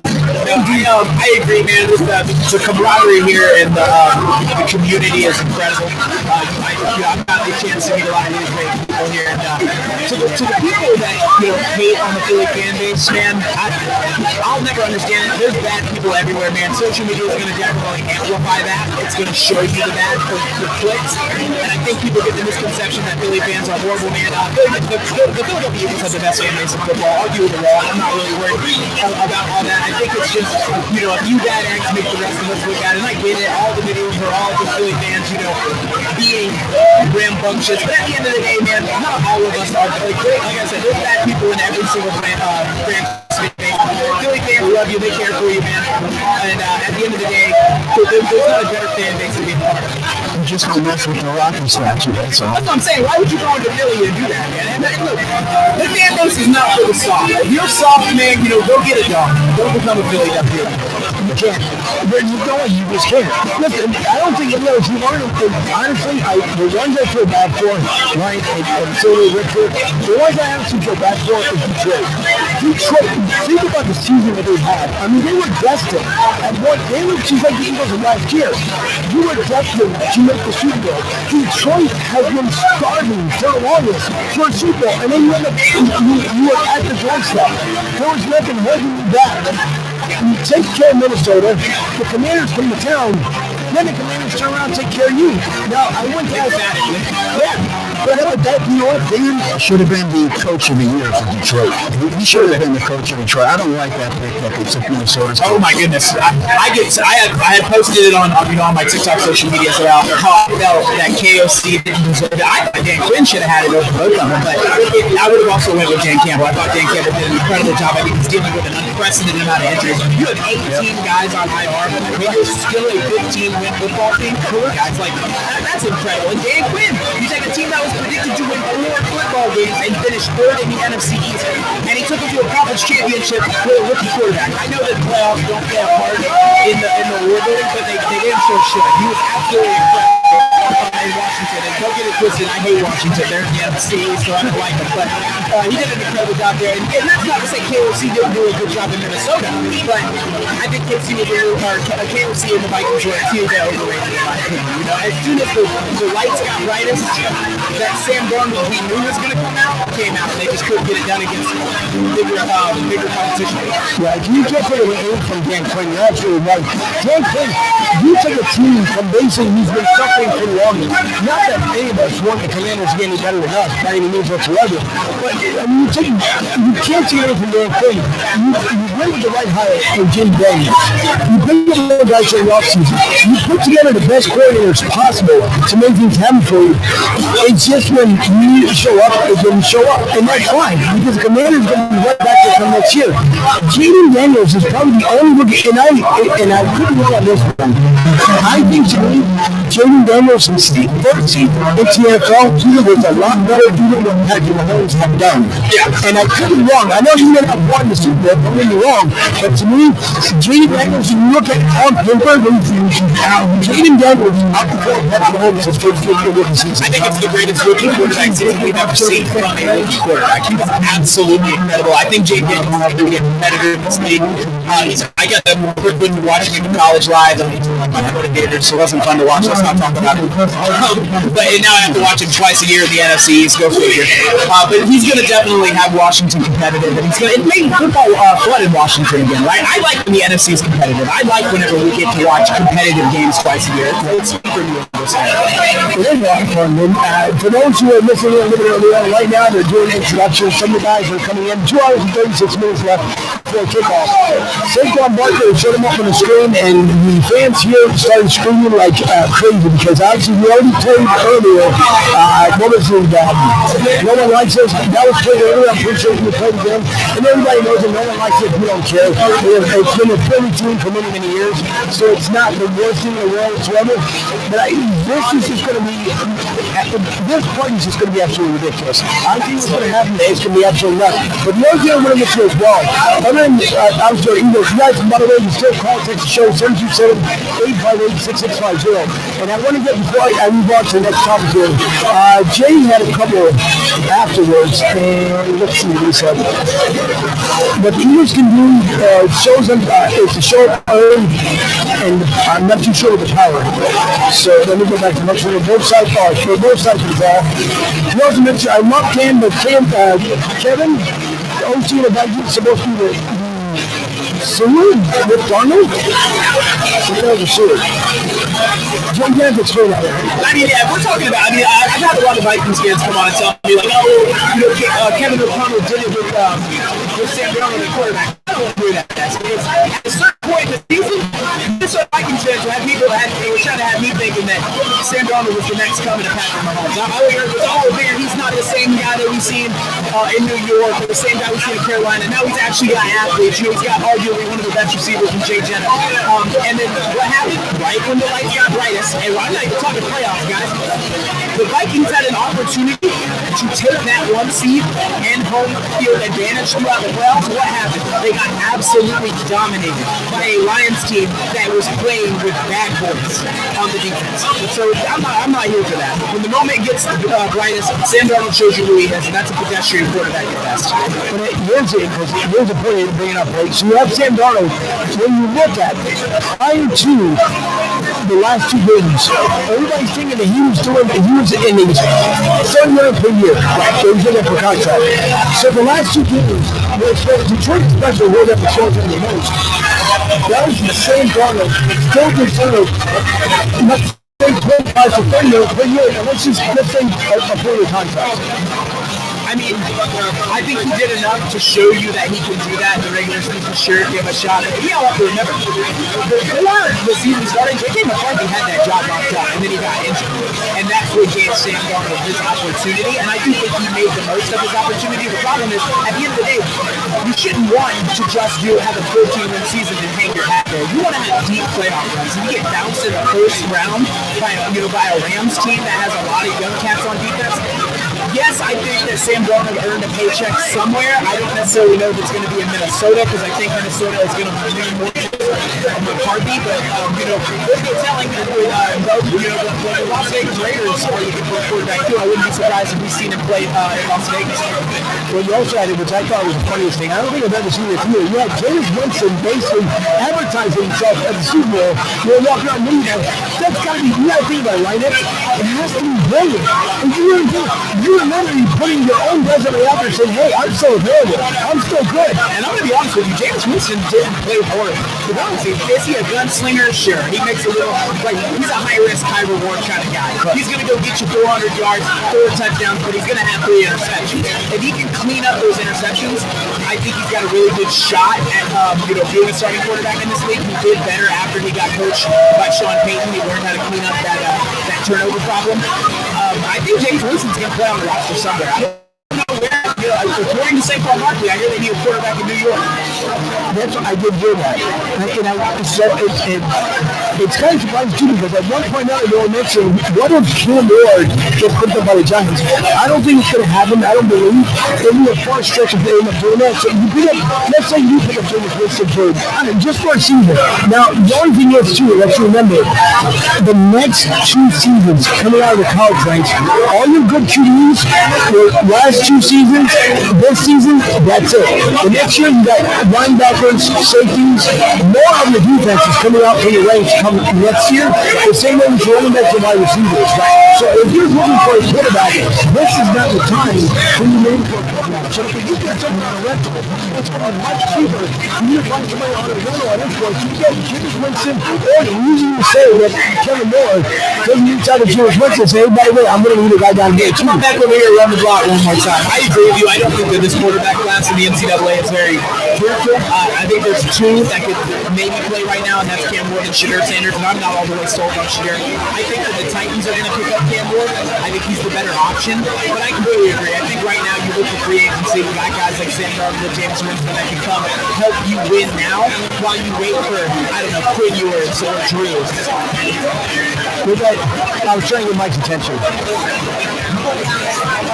Mike Goodwin, he just walked in that way. But I think right now it's a good opportunity to grab a guy out of free agency that can help you win. Like I said, Sam Darnold has proven that he can have good games in this league, and maybe a change of scenery out in Las Vegas will help him, be a little bit more consistent. But we'll see. I don't love the draft class for quarterbacks this season. It's not overly compelling for me. It's not. It's not by any means. By the way, everyone is my mother out there in Arizona. Good afternoon, fellas. Good afternoon, this is becoming more and more of a packed house. 2 hours and some change before kickoff. Summer days on right now on Fox Sports. This is an absolute packed house. Yeah, it's going to become a madhouse here in the next 20 minutes, man. It's impressive. Yeah. The beer sales are going to do it. And if they win, I'm going to tell everybody's going to see me on the parking lot. If they win, there's a blockchain not that far away from here. But I'm pretty sure we can walk down to. The Lobos will be pissed off. But the rest of us will be just fine. Hey, listen, Super Bowl happens once. They'll get over it. They'll drop out. I know. So the other thing before Mike Goodwin comes out here, the other interesting situation is, which I had mentioned, the New York Jets finally decided to say that you can all see it can happen. Aaron Jones, but no, I'm not taking this nonsense when it comes to I completely agree. He's good. I love the way that he has handled his transition as a head coach because I think that the Jets bully-balled a lot of people, including Aaron Rodgers.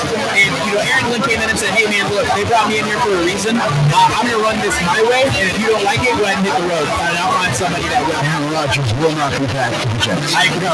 I think he's already reported he will not be back to the Jets. And that's the reason why I was getting to it. It's the reason because they've already mentioned he's not going to come back. And he shouldn't come back. My other thing is, how in the world do you turn around and tell someone, oh, by the way, I'm going to make this Netflix special. I'm going to take the time off so we can film where we went to, even though he says that, no, it was scheduled this. No, it wasn't. And then you release this Netflix special, and you're basically telling everybody, oh, by the way, I don't want anything to do with New York, but I'm going to play the part and say that, yeah, I do want to be here. So the good thing is that the head coach finally decided to say, you know what, I'm done with this. I'm done with his shenanigans. And then you got to think about the wide receiver, and it goes to Devontae Adams. Devontae Adams swore up and down, that's my guy, I want to be there the whole 9 yards. And then you come there, and it's an absolute bust. So then why did you leave the Raiders when the Raiders are more up and coming? There's Mike. We're going to get Mike here in a second. Mike. Here we go. Yeah, no, I completely agree, man. I think a lot of Jets fans were like, oh, they need to run the ball back. They need to get Aaron Rodgers. For what? So they need to be bottom of the AFC East again? Because Aaron Rodgers didn't come in and do anything crazy and make you this competitor like you thought it was going to be. That's the better part about it. All right, so we have here with us today, Mike, as you guys know, Mike has been not only the sponsor here for Martinez Company, for Boston South, when it started all of this backdrop, when we first started here. Mike Goodwin has been such a great friend that the only 2 times I can't catch up with Mike is Vegas or on a pontoon, one of the two. But Mike, listen, thank you all, first of all, as you know, I love you, thank you for the support you've done throughout the years. I'm glad that we've been able to fill this place up for you and for anyone here to make money. I don't think people really understand when we talk about that this place has the best food, the best atmosphere. You are never going to sell with drinks. You're never going to sell with beer. That comes from you, your family, and everybody that has here at Tampa Joe's, which is the best place to come to, even when it's not in your season. Yeah, the ticket for me, I'm brand new here. I've been here week 18, wild card, divisional, conference, Super Bowl. That's 5 weeks, guys, and it's the best place. I won't go anywhere else for you. Yeah, I got to thank you, Mike. I appreciate it. Come close, Mike. It's been awesome. I can say one. And to watch this grow when we partnered with you guys in Philly in the South, it was awesome. And, you know, we've been very fortunate. The Eagles have been hot, right? And I think this is the year, man. I'm so energized about this game tonight. Looking forward to it. Can we have a parade in the parking lot? Hey, you know, Wendy keeps everybody around, right? So, you know, Nick actually you might use have a Mardi Gras on Tuesday and do the celebration right here on the country. Yeah. So, yo, this is awesome. We're waiting to get this TV anchor down, ready to go. You know, we got good weather this year, so, man, I'm excited. This is probably one of the special moments, and it's rare in February that we're above the average temperature. 85 degrees, like you couldn't ask for a better day to be out here. 2 years ago, it was the same way. It was beautiful out here, and that screen was awesome. Yeah, I love that screen. That's a big one this year, so, you know, we had to do a few other things. You know, they're working on it. The big leagues are here to get that TV working. This game tonight. You have to, other than paying for it, but obviously for all the things, you imagine if we call them, it's not making. Yeah, it's starting. Oh, I know. Especially, there's still stress level, so I know that stuff's working, you know. There's the bottom line. So it's rolling. I'm still going to go walking around, looking around, making sure everything's okay. Right. No, Mike, it's been such a great time. You've seen us grow. We started with facing nothing like 50 folks watching at every live show over thousands of people on the watching. A lot of it comes from the people who support you and believe in you. You've definitely been that factor for us year after year. And I know this season, I couldn't get up here as much as I can. I'm one person that tries to set myself in crazy season like this. You do such a phenomenal job for Philly fans that have never come to the net before for what you do for us here. You can't take your left hand for what you've done. It goes back to you guys as well. We're appreciative for you guys putting the support into us. You know, the staff is involved. You know, this can't happen with all of our team members, you know, and everything that they're doing. You know, they were here late last night. They're here early this morning. They'll be here late tonight. You know, we got them switched up on Red Bull. We got a lot back there for them. Keep going tonight. That's really good thing. Yeah. If that would, one of these times like that to get us together. Exactly. Now that you're growing, you're taking off, I need to come on some of your trips with you. We're hoping next year we'll be out there in Santa Clara. Hopefully. So we'll be more than happy to come join us out there in Santa Clara. But you're going to be able to have a great time, especially if the Eagles go back. I know you can't get too crazy once, but I know you in Santa Clara if you go back there come next year, because you'll be an awesome time to have it. And then who knows? Maybe on the way back we can stop and you scam a little bit and then Exactly. And win a little bit. I got a question for you, Mike. Would it be possible to shoot confetti in the Eagles' floor? Hey man, we got the bubble machine this year, so hey, you know, the bubble machine over here. So yeah. hey, bubbles, that's fine. Nice going, you. Well, I got a feeling that this ain't gonna be a one-time thing, right? They're building for the future too. Dynasty starting. That's right. There's a dynasty. There's no reason to think that Philadelphia can't go back and win again, especially if it's some offensive acquisitions along the defensive line. It's going to be incredible. Howie Roseman is building the Philadelphia Eagles into something that is going to be around for a very long time. So for the guys that can't stand Philly, hey, Philly, get used to it, but we're here for the long run. That's it. Yeah. That's it. They don't like us. We don't care. Each year. See, but Mike, if anybody knows, it's Mike, because don't forget, before we were here, Patriots fans, I know that, Mike, my morning voice is listening in. Patriots fans were here, Patriots fans are no longer doing. And now it's to their doing, though, Mike. It wasn't to your doing. That was them. That's what I mean. Like, you want to talk about Phillies fans, we've never, since we've been here, no fights, no arguments, no anything. Everyone's acting just accordingly. And, you know, even I got that history when somebody said, you're bringing the Eagles in? I said, yeah, man. I said, we haven't had a bit of problems with any of them here. And, you know, we haven't. It's been really good. We've had some really large crowds, you know, we've been.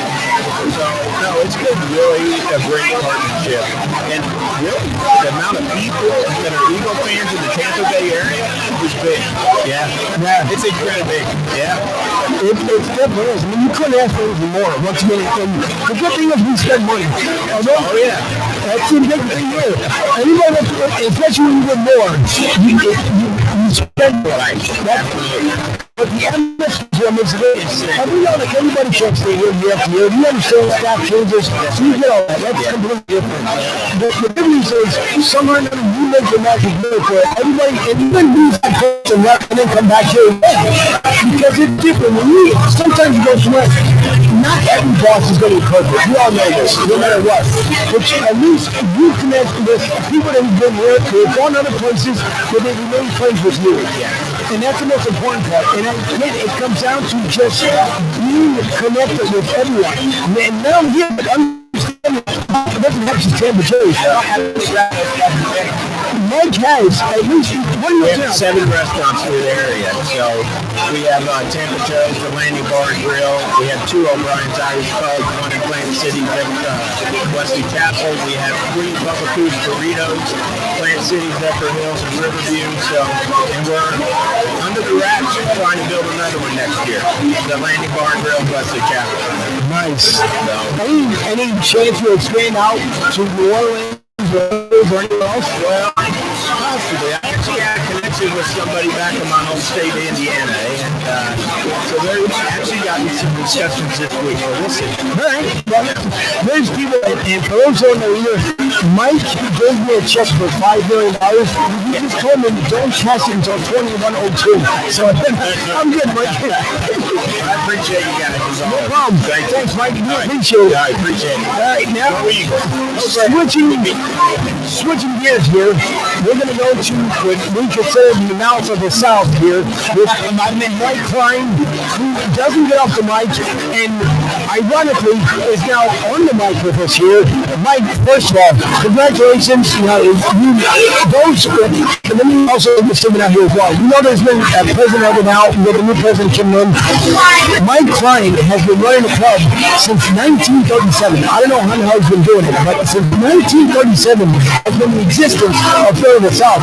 The good thing is that Klein is only 41 years old, so he's only been doing it for the last 20 years. So that's the great part about it. But listen, Mike, first of all, what an atmosphere once again. The Florida South Facebook page has grown by leaps and volumes, and it's been incredible to see how much of a turnout now for the 4th year in a row. How this place goes up to capacity, and the people come here. Everyone comes with a smile, and everybody leaves with a smile. We're on CU, man. That's what it is. Is that what it is? And that $5,000 check that I gave you, you can cash out now. Oh, okay. Where I put it? It's not in my pocket, but I'll find it somewhere. Nonetheless. Yeah, no, I gotta say, the math's not right, but yeah, 30 years since quite an accomplishment, and I still kind of get teary-eyed about it. It's nothing that in my wildest dreams I thought. The first year we had 17 people, and I thought that was pretty cool, but now we have 3,500 members on Facebook. We pack this place every week. We got great support, and it's a real thing of love, and as long as I can stand upright, I will continue to try to drive it, so we'll see what happens, but we appreciate you and the beautiful missus being here. That's got to be good for at least 5 more seats. It is. It is. We got to figure shoes. I mean, listen, my wife, God bless her, my digital producer here on the Christian Sports Network. Bears fan, Ryan, you know, she's a Bears fan. She's a Bears fan. I actually have a lot of Bears fans on my social, but you know, I'm hoping they get something about because I have nothing against Chicago. I actually like Chicago. So, yeah, she tried to start a club, but that didn't work out too well. Well, you never know. You never know what's going to happen a couple of years from now. It's going to be just a fantastic time. Listen, this has been once again nothing but a class. Now, that doesn't expect anything different because that's what we expect out of here in the South. But I just told Michael, and I'm pretty sure you heard it as well, thank God for the fans that have been here. Unlike the Patriots fans that were here before us, that have been and couldn't keep the place, the only thing that we would hope for, and who knows, maybe tonight we'll make it happen, that we can get finally the extension that we've been looking for to bring the inside outside. Yeah, we have a community, it's called the Knock Down the Wall, kind of like the Berlin Wall. And we've been trying to talk Mike into knocking down again. Yeah. Hey, don't do it for me, man. We're going to make more money, but I mean, we do have, sometimes it's bumper to bumper and elbow to elbow, but most Eagles fans, that's the way they like it, and it just adds to the atmosphere. I completely agree, man. I'm fairly new, but like I said, Mike, this is the best. I will not go anywhere else to watch Eagles football, man. The community, the camaraderie, I mean, the atmosphere alone, it's an absolutely incredible experience. Guys, if you're a Philadelphia Eagles fan, you are in the Tampa area, there's nowhere else to go. There's not another decision to make. There's not another left turn. Come to those. You're going to get incredible food. You're going to get incredible atmosphere. And you're going to get to see the Eagles win a lot of football games. Come on down. We're playing bleed now, so. I get that, and I feel bad because I was supposed to reach out to the gentleman who actually made the song. I've been so crazy busy. Yeah, I've been so crazy busy, I haven't had the opportunity to do it. So if you're not seeing, hopefully I can get you in come next week. But it's just been, I've been too much. It's been too much. Got a team really on the South shirts and saying on the back says BRWEN, Lee Green. And they were interviewed by WCAU Channel 10, and they were wearing the shirt. Nice. So we got some free national publicity now. That's always good. Not that we have extra seats or anything, but you know. Yeah, but it might be a tight fit. Yeah, I mean, it really is right now. This is a really hot house here. You got that over here too. Yeah, I saw that. I got it with a custom jersey. It was really nice. But No, they weren't at the raffle. That's a nice shirt. well, you're up there, man. Yeah, I got 3 of them. We sold them all before the raffle even started last week. Yeah, I got to get one of those for next year. I'm going to have to get one of those for next year. Yeah, Mike, I think you're writing a lot of checks lately. Yeah. Well, hey, I just put back in what the call gives us, and you know, we do sell stuff off the wall. Next year we're going to have a store here at Tampa Joe's. We sell so much merchandise. If you don't care if it's $10 more than eBay, you just walk in and go, I'll take that, I'll take that, I'll take that. So as president of Philly of the South, if the Eagles win, which they will, what are you looking for the after? Man, that's going to be Claiming my second Lombardi trophy to go along with my 4 championships. So you know what? Now we got more than the Cowboys, baby. I'll let you know. We got Dallas out. That's the 2 dogs. Dallas and sucks. We'll be coming at halftime. So if you're not in the area, you might want to come by and get. You never met Dallas and sucks, have you? Yeah, All right. Well, you can't be called butterfly and snowflake the whole year. They only weigh 10 pounds between them. But yeah, they got their little custom Eagles shirts. They're badasses, man. Hey, how do you get a custom jersey like that? And, you know, I got that on eBay. No, there's a guy making them. Okay. Yeah. All right. Yeah, you got to put me in touch. I got to have one of those for next season. That's one of the good ones. We've been looking for last I spent almost $3,000 last week on the raffle prizes. We took in that much money on the raffle. So that's good though. No, and then we were still 501c7. We still contribute to several local charities, youth football programs, stuff like that. A lot of work was all behind the scenes, and I got to, hand it to Michelle, and she handles a lot up front, because this thing's just way too big for one person anymore. And I handle the taxes and a lot of the backyard TV, PR, and that kind of stuff. That's enough for me. At 66, like you said in the video, my wife said, see, even Angel said that. At some time, mate, you're going to move to the flowers. And I told her, that's what I said, well, I'll be seeing Mr. Loudmouth on Sunday, so I'll make sure I thank him for that. It's true though. It's true. I'm not going to retire. top guys from the state, man. Did you guys see that billboard in Kansas City right outside the Chiefs Stadium? No. People would call in. It was an 800 number. And when they called in, all they would hear is "Fly, Eagles, Fly." All money raised for charity for both teams, Kansas City and Philadelphia. And I've seen that. A friend of mine sent it to me on TikTok, and I was like, oh, okay, let me look at it. And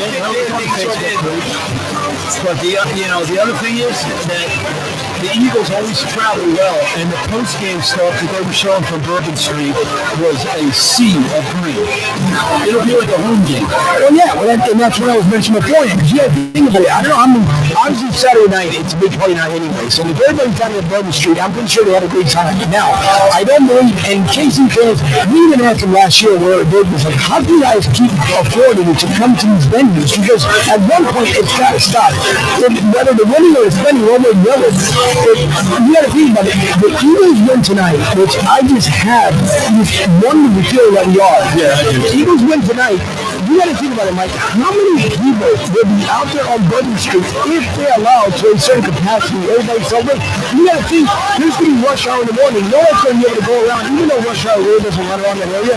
But you got to think about the amount of Eagles fans that are down there. There's no way in the world.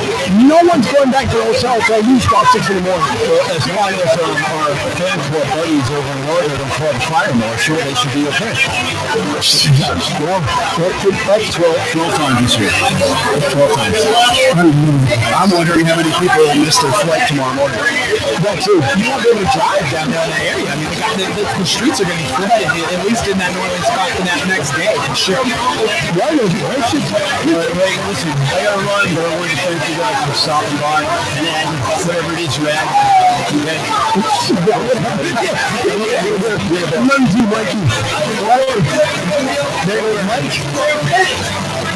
Now, Pete Shepard says the Eagles, Pete Shepard, you guys want to listen to Pete Shepard showed Pete originally from the Boston area. He says Eagles 29, Chiefs 25. Clarkson is the MVP. Now, I always say this much.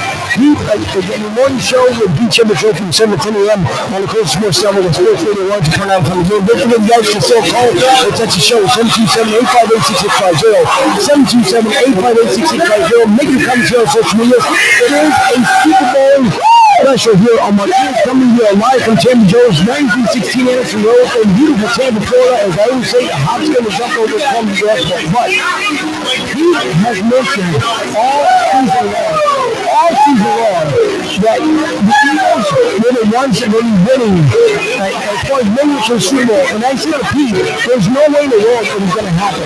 And the other reason why I was going by it, because again, we saw what happened last year. Everything had to convince me otherwise that it was going to happen. But at this point, I am thoroughly convinced that we will do exactly what we did in 2017. The difference is this time we will have full control of what goes on. I hope that Goosey Flag does not get thrown out there. I really don't, because at that point, it's just the talking heads come tomorrow, it will be absolutely relentless. And not to say that Roger Goodell already said, I believe it was either Monday or Tuesday, that he's supposed to be getting a committee together to look into to make it better come next year.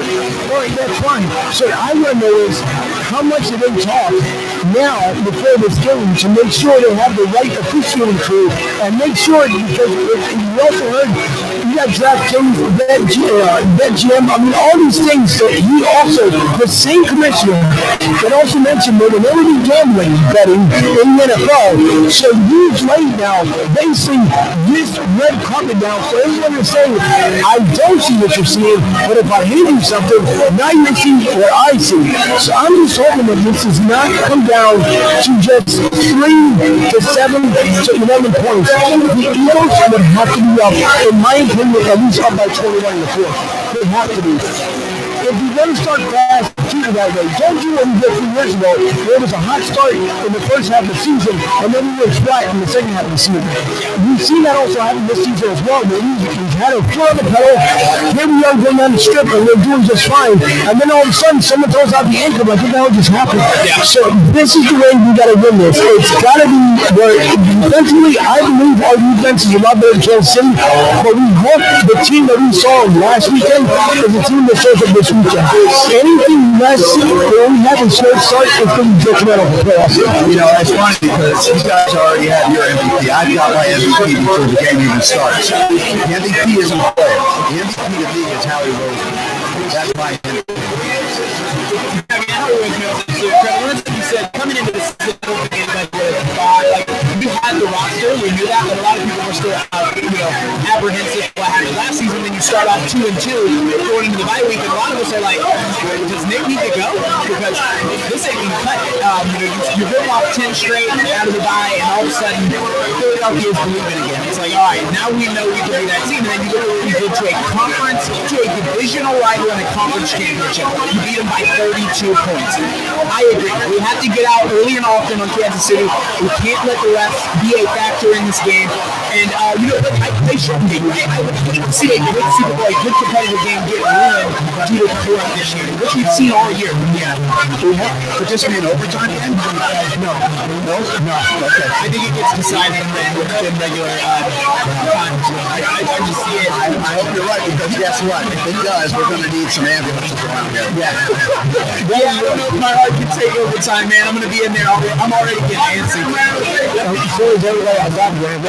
If I could draw a picture for you guys, and there's people still coming in. We have 4:33, so we got less than 2 hours and some minutes. Matter of fact, about an hour and maybe 15 minutes before the actual kickoff. The parking lot is absolutely packed. The inside bar, they're going to shut everybody outside because there's no room. Inside packed. So I'll take a little Instagram live a little bit later on here, and I'll give you guys a walk around so you can see everything that's happening inside and outside. Out here in the patio, it's absolutely packed. I mean, this is where you want to be. If you're in the Tampa region, Hillsborough, Nellis County, Pasco, Hernando County, come down 9316 Anderson Road in beautiful Tampa, Florida. I can't emphasize enough that Mike Goodwin has been so good to this entire network, and we've had so much fun in watching this place grow. The only thing that we hope for is that one point or another, we can expand out there somewhere. Brian has been enjoying now for the past couple of weeks, and it's been such a great time. So we just hope that everybody comes out here. Just drink responsibly. If you guys are going to drink and drive, please do your shoes behind, take them over, walk back home. It's not worth taking your life or someone else's life. It's just not worth it whatsoever. So we just hope that things are going to turn out to be really well. I'm going to see if I can grab somebody's attention real quick to see what this gentleman back here with the beach and he wants to come back on. We'll see if you grab somebody. All right, look, you've been here since about the same time that we've been here. You guys have had a little bit of the party table back here behind us. So, what's your name and how long have you been down here? Living down here? Yeah. Well, my name's Ralphie. I've been here. I was born and raised here. Okay. So, what makes you an Eagles fan? My uncle that lives in Philadelphia. He had heart surgery, so I rooted for the Eagles since for him. Well, God bless you. How's he doing? You good? Yeah, he's good. He's doing really good now. But I've been rooting for the Eagles for quite a while since McNally. That's a long time. Oh, yeah, he's an OG Eagle. That's what I like to get. We would hope that McNabb with Andy Reid would have cut 1-1 before he went to Kansas City. Obviously, it didn't work out that way. Donovan McNabb, do I believe he should be in the Hall of Fame? Not really. If I'm being completely honest, I don't think so. He has the numbers, don't get me wrong. I just don't think Donovan. I'm glad they put him in the Ring of Honor out there in the financial field. I don't feel like he belongs in the pro wrestling. He'll hit the Hall of Fame. That's just the way I see it. But you guys now, is everybody that's really good at whole table? Is everybody originally from here, from Tampa, or they're from Philly? Are they? Yeah, they're all from Philly. So did they come down to visit, or They came down to visit from Philly. See, so They like that hot weather better than that cold weather. That 42 degrees wouldn't sit well. It's 85 and beautiful right now. that's exactly what it is. That is true. No, listen, you can't complain because again, no one plays anywhere. I don't care where you go. I mean, other than New Orleans, and New Orleans is still at least 15 different degrees between us. For sure. So if you want to be anywhere, this is the place to be. All I hope for at the end of the night is that we're all out here celebrating, partying, carrying on, just as if we were on Broad Street. And you may not have had the opportunity to get out there. Before I moved here in 2017, I was out on Broad Street. I was out in Center City. That feeling that we had is like no other. And so I hope, even though we're not physically at City Hall and we're not in play, hopefully you get the experience that we got the experience back in 2017. Yeah, I experienced a Super Bowl down here, the Bucs Super Bowl, the one that beat Kansas City. I experienced that one. It wasn't really high experience because I had to wear a mask. It's true. But I experienced it was mayhem. It was crazy. It was. Because you got to be the last time we did it, obviously when it closed on the lake, and then the original Coach Tickers took care of business and ended up winning the Super Bowl. So, and that was a long time coming. Where Tampa got really lucky is that because the LA Stadium wasn't ready, that's how Tampa ended up winning that Super Bowl. And then you figure Tom Brady took care of business. A lot of people thought once he left in the Patriots, he wasn't able to do anything whatsoever. So it was probably honestly the most Bucs fans I have ever seen. Because any other time, you don't ever see them anywhere. Yeah, you know, because I'm an original. Like I told people, like, I was born and raised here. You know, I respect the Tampa Bay Buccaneers because it's my home team. I love Philly. I love Philly because I'm an OG. Like, I rooted for Philly when Philly was the worst team. When Philly never won a championship, when they never made it to the playoffs, I was still a Philly fan. I still rooted for Philly. And now that we're back in the Super Bowl, for me, I don't like doing predictions, but Philly's going to take it. And that's good. I think everybody here is the same thing. Everybody knows it. There's a certain feeling that everybody feels. It feels different. I mean, this season, we look at the roster that we have, we look at all the guys. It feels different. You can feel it in the air, man. I'm so excited for this one to kick off. It's a hunger that they have. It's a mindset that the team has. I agree with you 100%. It's a hunger that it's like they want the ring. They want it for Philly. They want it for the hometown. They want it for the fans. You know, they want it for the old school fans that they're rooting for Philly since day one. That's what they want. That's what Philly players want for their fans. They want the championship for Philadelphia to bring it home. They got a good shot, man. It's the best shot that we've seen in a long time. Probably, as Eagles fans, it's the best roster we've seen in several years. Yeah. And what you think about, you had BG that came back. I mean, he was like, literally like the T.O. T.O. made it possible for them and for our team back in 2004, 2005 to get the championship. He poured his heart out, got himself healthy to come back. And then you have Donovan, where Donovan just choked it. Granted, of course, the Patriots at the time, and I know people don't want to hear this, and I know a lot of Patriots fans don't want to hear this, there was so much team going on. Until they discovered it, it was just absolutely insane. So I couldn't believe it.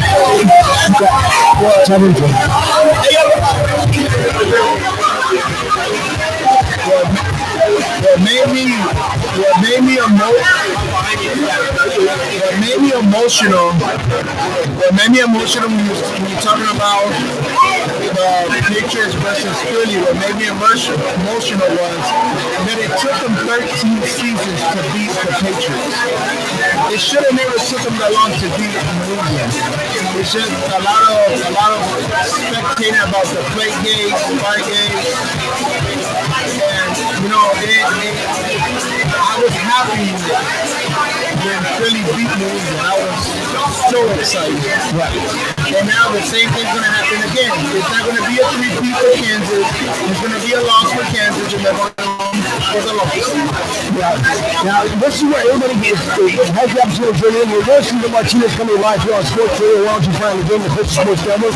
Don't forget to call us at the show, 727-858-6650. So I tried this one gentleman down here, the only Detroit representative here at the bar. That man got an OG Mary Sanders jersey on. That's hard. Gotta represent. So now, what's your name? Are you originally from Detroit?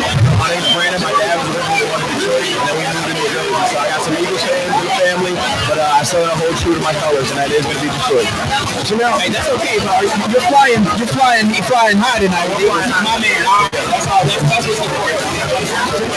Here's the question, right? Because again, Detroit at this point, when you turn around, you guys lost your coordinators, like it's a rebuild. I swear it would be between Detroit and the Eagles in the NFC Championship. That's where it was lining up. That's what you also. I agree, absolutely. Every Eagles fan thought that. I even thought that myself too. I was even saying it was going to be Detroit and Eagles championship. Yeah, now me and some of my boys that are here at Nation, so for I got you back home. We were talking about going up to Detroit for the game. We're trying to plan it all out. So I'll definitely be shocked to know what happens. We're going to go coordinators. So I know you're saying that. I don't think it's a rebuild. I think it's going to be a retool. You know, I trust in Dan Campbell. He's a great head coach. He brings a lot to the organization, a lot of stability at some different time. So hopefully just a retool. We'll see how we come out next year. But it's going to be tough. The one thing I mentioned to Jerry Goff, I happened to see him at the program last weekend, and I was trying to tell him.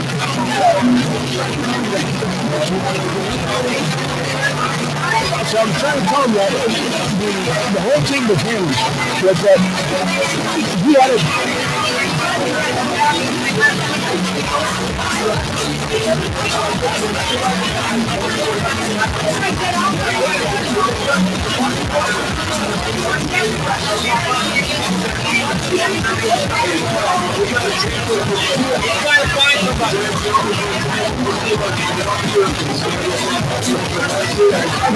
hopefully, I know it's kind of tough on you because you're out here, so you have to the DJ, unfortunately, he's got to crank it up because he's got the whole party going here, but you got to think about it. So Dan Campbell, right, comes in with a whole different mentality than Detroit. He came in with this attitude like, we're not the same Detroit of old. This is the new Detroit. We're going to do things my way. It's actually worked out for 2 years. But the one thing I mentioned to Jerry Goff when we were over at the program was that I'd say you're now losing coordinators once again, which means that Dan Campbell's doing things right. The only tough part is it's hard when you lose your OC, you lose your DC, you also have the possibility of losing your special teams. So now you have to rebuild. The only difference is if you compare Dan Campbell to Dan Quinn from Washington, Dan Campbell knows how to put the right people in the right place to get them back there. Jerry Goff was saying him as well. What are you going to do in order to be able to make it happen and come back next year? They said that you have to have a winning mentality no matter what. You got to forget about what happened and you got to turn around and you have to win. You guys this season, again, it's just an incredible season. The first loss, the best thing that Dan Campbell had said was, we were eating prime rib, and we finally got an opportunity, basically, to eat like chicken or whatever else again. But if we want to get back to that prime rib, we got to put it back in the work, which they did. They took care of Minnesota, and that's why I was absolutely stunned when it came to the Commanders, because I swore that Jared Goff was going to prove all the naysayers wrong and finally get you back to the NFC Championship game. Yeah, I did too. It was definitely a hard game to watch. I feel like that first half, things just didn't go all the way. Turnovers here and there. And then obviously that right foot and a half, the pick six definitely hurt us a lot. But, I thought they were going to fight back, try to, battle back. But Washington played a better game. And then the better team won. You got to take it up and move forward. No, let's hear Detroit's going to be back there next year. I think that Dan Campbell's done a really good job taking that organization and really reshaping the mind of it, because if you look at Detroit post or pre-Dan Campbell, what we didn't expect to ever win. I mean, I was at 0-16. I mean, it's tough. It was right. It's a turnaround. And now he's got guys going to other teams being absolutely incredible. Ben Johnson's getting his opportunity. Aaron Glenn's getting his opportunity. And it's like you said, he's doing it the right way. That's how you know he's doing something special in Detroit. He's got coordinators going and getting other jobs. I have a lot of faith in Dan Campbell. I do think that the Lions will be ready to do it next season. They have that sink or swim mentality. I think they're going to come out swinging next season. They're going to be one of the better NFC teams. I think Detroit's going to go again. They're going to go again to the championship again. This time they're going to make it to the championship. They're not going to grow it. That organization is really, really well. It shocked me that organization is going to be that great how it is last year to this year. It's amazing. the way that he works the players, the way how the players love him and love that the way that he coaches. It's amazing what Detroit was before and where they're at now. Yeah, and I agree. I think it starts from the top. Ownership definitely took a more active approach, which is always nice to see. We keep talking about Dan giving him praise, but I think, big thing you're saying with the short year too, I know it's a little bit like I got to how the Tampa Bay when it used to be. I think it's very higher in the house, so it's not too much turnover in that regard. Offensive coordinator-wise, 2 years ago, when we first kind of started to blow up, when Ben Johnson finally took the play ball, that same offensive analyst that was with us ended up going to the Broncos to Sean Payton, and now we brought him back. So there's still a little bit of continuity and familiarity with the offense there, so I feel like it's not going to be too much of a hangover with the changeover. Obviously, terminology will kind of change a little bit, kind of keywords will change, but I think the core concept is going to be the same, so I think it'll be smooth sailing. So question is, you guys are going to go undefeated next year? I mean, everybody wants to go undefeated, but you gotta be realistic. You gotta have some bumps in the road. I think I can say this.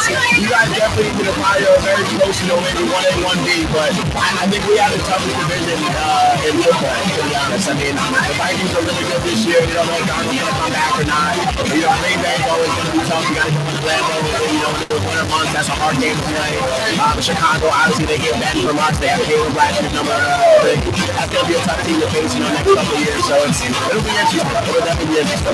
Yeah, I think what I want to see out of the NFC North is I still think the Lions are going to be in charge of that division. I would like to see them have a little bit more playoff success, right? You're going through the regular season, and you guys were arguably the best division in football this year. Just I'm calling a spade a spade. You had 2 14+ win teams in your division, and then you had an 11-win team in the Packers. But we need to get to the point where we're going to turn those regular season wins into playoff wins instead of staying first round NFC. So for me, that's what I want to see the NFC do a little bit better job of, is actually getting deep playoff runs. Because it's great to win 15 games. And in the Lions, it's a little bit different. You had 18 guys on IR. What could you do?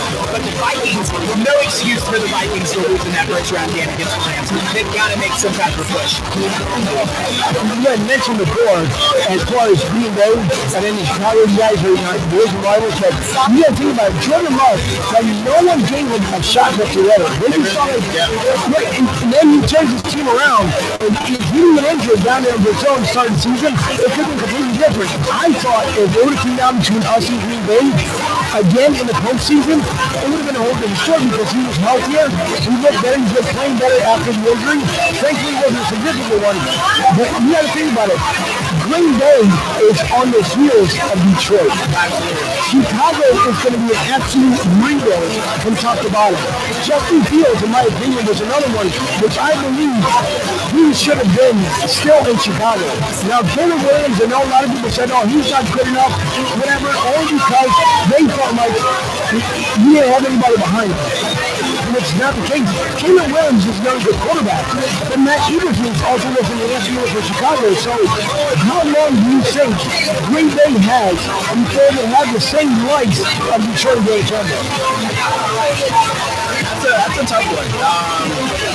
I feel like, it all depends. So, most important position is obviously going to be quarterback, going to be a head coach. I think overall, you're going to have a good connection. I know they signed him with a new deal. So going away from quarterbacks, you got to pay up.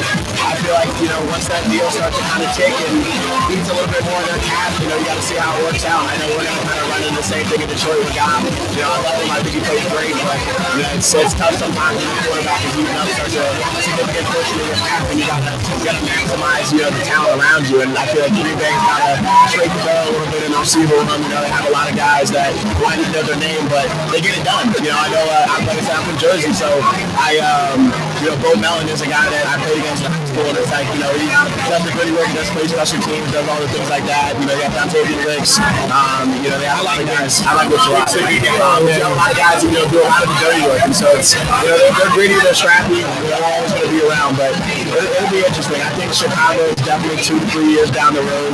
I hope they give Ben some time to kind of actually go through a rebuild and do what he needs to do, but it's going to be a scrappy division for years. But even with you guys, I mean, with Washington, James a rookie, so he's still under a decent contract. Dallas, fuck Dallas. My man! You know what? Dallas, that's my guy. He said Dallas. I called him the Cowboys. He got it on the head though. And I ain't gonna lie, that's a little more disrespectful, and I like that. That's better. So when you talk about quarterbacks, back in the days, quarterbacks and head coaches and offensive and OCs, they had a relationship, they had a connection back then. That's the problem with Green Bay. They don't have the quarterback and the OC don't have a connection. How Detroit does. Detroit has a connection with the head coach and the OC and the quarterback. They're like this, just like Philadelphia. They have a connection where they're connected, where they know that they have a relationship and they're building it and they can go to where they're going at right now. They're in the Super Bowl. And it's like you have to have that relationship with your coaches. If you don't have a relationship with your coaches, you're gonna fall. It happened with Chicago and it even happened with Washington. They put in a rookie quarterback thinking that the rookie quarterback's gonna take them all the way. And what happened at the end?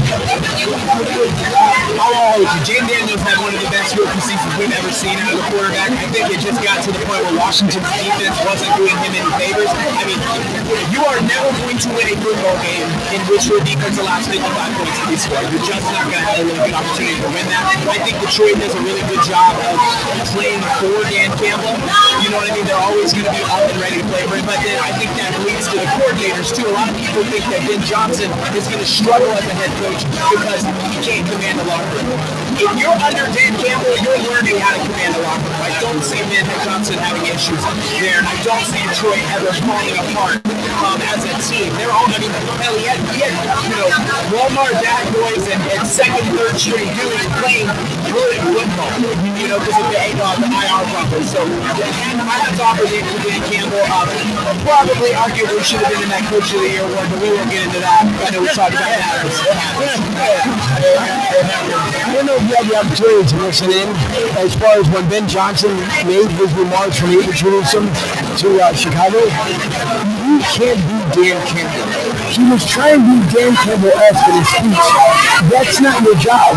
Your job is to be you, Ben Johnson. That's the reason why they hired you, not Dan Campbell. So, just in my opinion, again, I'm looking from the outside as represent as far as the Eagles. Did Ben Johnson kind of do a little disservice to himself to try to sound like Dan Campbell? Or was he doing it because he wanted to kind of bring that Dan Campbell feeling out of himself? I'm going to be honest, I didn't hear his first interview with the Chicago, but I would probably say towards that second part, I feel like he's trying to instill that same culture. You kind of touched on it. As long as he's given the time, I think he'll be successful. And I feel like he's just trying to instill that same culture that he kind of got taught on. He's a younger guy. I think he got a lot of experience coming up. I know he was a quarterback's coach and then kind of took over the OC role.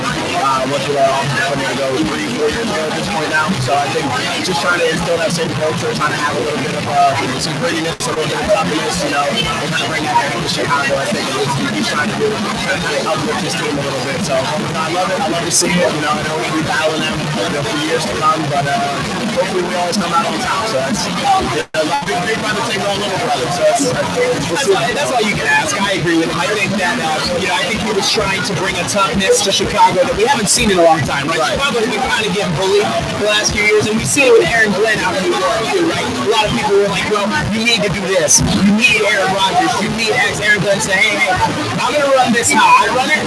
If you don't like it, jump off the train because I'm not here to take orders. I'm the one giving orders. Love the way Aaron Glenn they're both transitioning into their head coaching roles beautifully, and that is a testament to how good a coach Dan Campbell is at prepping his guys for that next step. Well, it's like you just said, I agree with you on that. It's like with Bruce Arians and Tom Brady, right, the Bucs. Bruce Arians told Brady, you run the offense. You run it how you want to run the offense. It took the Bucs to where they're at right now. It took the Bucs to a championship because Bruce Arians had that trust in Brady and told Brady, run it. You control the offense. I control the team, but you control the offense. You get the plays. You do everything it takes to win the championship. When they happened, the Bucks won the second Super Bowl. Even though within the pandemic, it was reported that they won the Super Bowl. It was just a trust between the player and coach, and they definitely came together. Now, the lady you came with, does she follow the Bucks? It's my fiance. That's her fiance? Congratulations. So when you get married? Next year, so we're tentatively planning on March 15th, 2026. Very nice. Congratulations. So, and you guys get married here? Yes. Now the question is it a Detroit house or is it a Tampa house? I don't think you're gonna like the answer. So her dad is from up north. He's from a small town called New England. Oh, no. That cannot happen. Born and raised in Tampa, so she's a little bit of a skill of Patriots and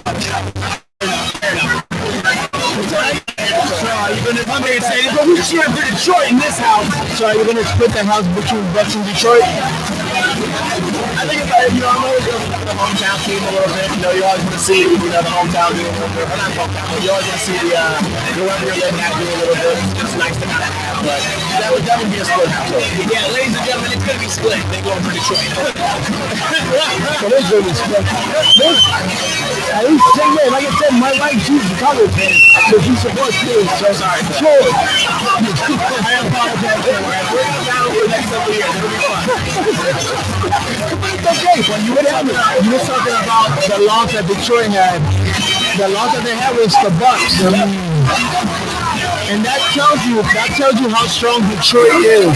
They only one team beat them, and that was it. That's how strong Detroit defense is in offense, and how the coordinators have that team built because only one team beat them, and that was it.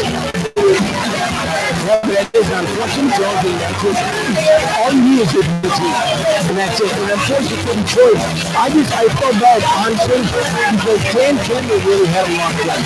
In all honesty, we had him locked in. We know exactly what he wanted. I mean, we had everybody good to work. We wanted to really work for it. And so your heart really goes out because he's just so no nonsense. But at the same time, because he's the same guy that he would put you up against the wall, curse you out, but at the same time to make you better. And I think that's a lot of today's coaches. I understand the role changes when you're wrong. But at the same time, too, you still have to keep that tough mentality. These are grown men. No one has a stress card. So if you're going to talk to your men in the battlefield, that's what you have to do it. But Dan Campbell finds a way to not only, like I said, to be resilient, to talk to his players, to give them love, to give them empathy, to give the whole 9 yards, but he just wants, just like Philly does, they want the best out of you. And that's why I hope that even if Dan Campbell's not for this year for what you live, he's got to be up from next year because that was a hell of a hill to climb. I would have given anything to see a Philadelphia Lions game when they were both healthy. Oh my gosh. The physicality of that game, man, we were robbed. We were robbed of an absolutely incredible conference champion. There's always next year. Hey, I hope so. I would love to see that. That would be incredible. That would have been amazing to see. Detroit and Philly going at it for the big one, that would have been amazing. Yeah, for sure. That would have been wow. Yeah, everything was lined up. If you really think about it, everything was lined up for Detroit Philly. I had to fight out there ready to go. I had someone was running it, and I was just like, I see the one answer. I don't want to have my head with the hat. I was ready to go. The hat was bang.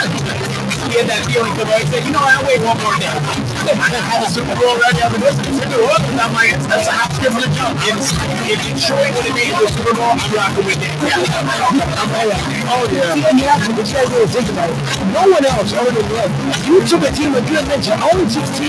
I mean, you have the Brown Baggers of Cleveland. Yeah.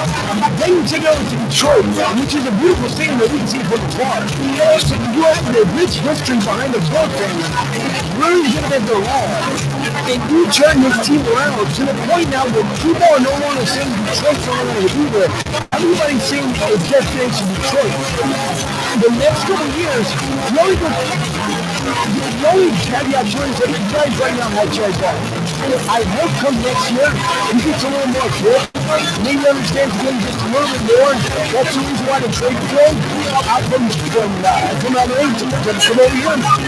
But the same with Detroit, James Campbell, I wouldn't say maybe 1% shy of getting back to 100%. I think that we need to see Jared Goff clean up his turnover issues, because Jared Goff has shown flashes where he can drop 400 yards and 5 touchdowns. He's one of those guys that can do that like Joe Burrow.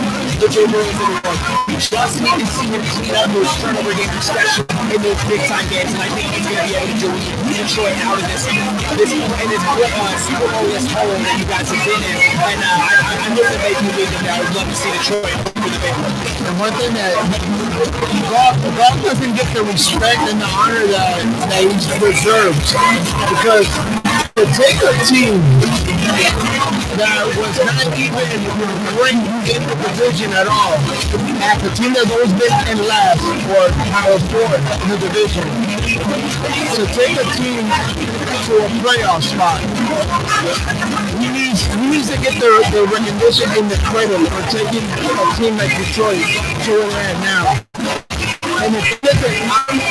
I know that Detroit has the hunger. They have not won a Super Bowl at all. They have that hunger to win. They never been. So they got that hunger. They got that hope that they want to win. They want it. It took another team, and it wasn't nothing to do with the coordinators or the defense or the offense of Detroit. It just, like they always say, it's every given Sunday, and a better team won. That's why we play the game. That's why we play the game. That's just it. Yeah, listen, hats off to Angel Martinez. You guys, I want to say I am 99% certain you're going to be right back to come next year. I think they win the NFC North. I think they win the NFC North next season. Unless Chicago does something miraculous, they're not really put it past them. They got to get over line. Caleb Williams is the most sacked quarterback in football. One of them, and they got to fix the offensive line. They don't want any hurt. They're going to get a football offense. And they have other ones. I know they have Tucker Jenkins. I know there's a lovely girl right guard. I know the center. They need a tackle, obviously, on the Texas line side, but I think foundationally they have a piece. So they have some good receivers. They have a good running back. Defense is always been solid. I'm not going to say they're a piece or two away, but it's, the building blocks are there. It's just how executing it. But, we'll see. It's all about how Bud surrounds the staff, too. I think that's, always an important thing. I know we're talking about it with Dan, and I think, he's a player's coach. He's surrounded himself not only with other former players. I think it definitely takes a certain type of mindset, a certain type of, ability, but he surrounds himself around, coaches. Guys that are going to come in and have the knowledge that maybe he's like, I'm not the smartest guy in the room, but I'm going to surround myself with people that are winners, people that are going to have that desire, that drive, and getting you back to the Eagles. I think Sirianni did really about that, bringing Angel to defense. I think, you guys were kind of being extended and athletic, but there was always like one piece or one step away. There was always something, just kind of off a little bit. And I think, Angel coming in has been really great for you guys. I think it's been fantastic. Mitchell, it's crazy seeing now we don't come in and instant impact, but you guys are really good. You guys are really good. Mitchell for a while, man. I agree. I think a lot of people focus on Saquon Barkley.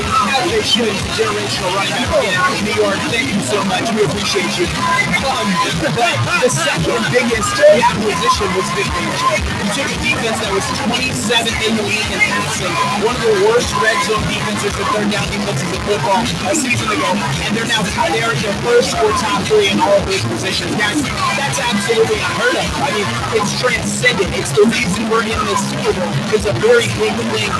If the defense was not this good, I don't think that we'd be here. I mean, they win us that Rams game. You're absolutely right. Absolutely right.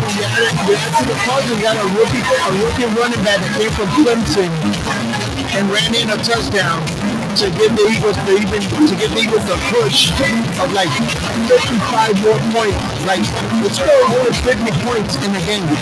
And it took a rookie a rookie running back for Clemson to score that touchdown. I mean, look at special teams coverage on kickoff. That's the bumper line. My man, Adam Ford's that's just a greatness. You need that. You need guys that are going to come in and going to just do the dirty work, do the little things. And I feel like we got all the pieces in the bumper right now.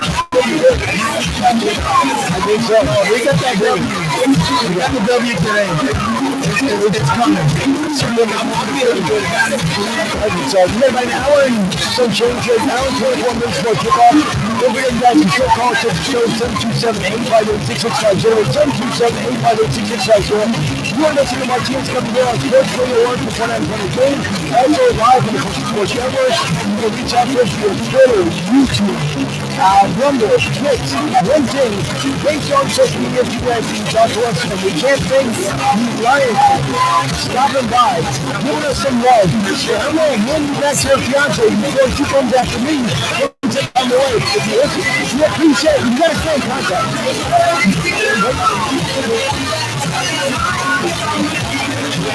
So, at least this way, I can have you on during the NFL season. Plus, we get to hear what's going on with you and your fight for the division and March. It'll be a good time. And listen, this place is getting packed. Everybody knows it. I have the obviously the camera sitting on the runaway. I'm trying to get hopefully the lighting will get a little better. The parking lot is absolutely packed. I wouldn't say it's a capacity yet. We're so beginning of capacity levels. But it's good to see that everybody's completely turned out. It's good to the team. Appreciate it, brother.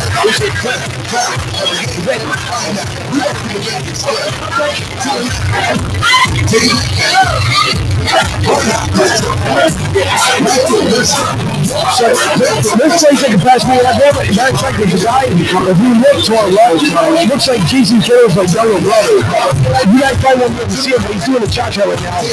On the left side, looks Jason Kittle F at that point. I see him.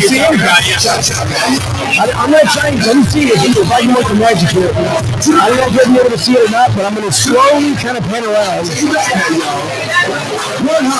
behind the Eagles balloons. I know it's kind of hard to see because he's further back, but nonetheless, he looks just like, it's amazing because he looks just like Jason Kittle's Jr.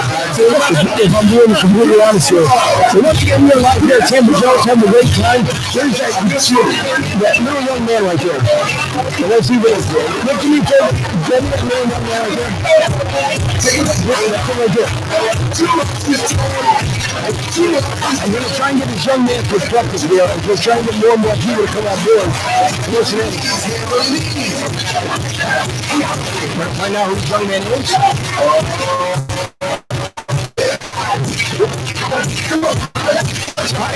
What's your name? Quinn. How long have you been in English for? Baby? So, were you born here or were you born in Turkey? Born here? So, were the Bucks your original team that you liked, or is there always been a Eagles? That's what I like to hear. He's wearing the right shirt right now, Angel. He is. But listen, you can't take it away from him, though. You were born here. Truthfully, there's nothing wrong with you being a Bucks fan because you were actually taken when you were born here. So, it's different. You and your homies will win today. My man, that's all that matters. So, what do you do with scoring with you? That's not bad. That's a close game. That's what I remember we had. Yeah. So now, what grade are you? Are you playing any sports?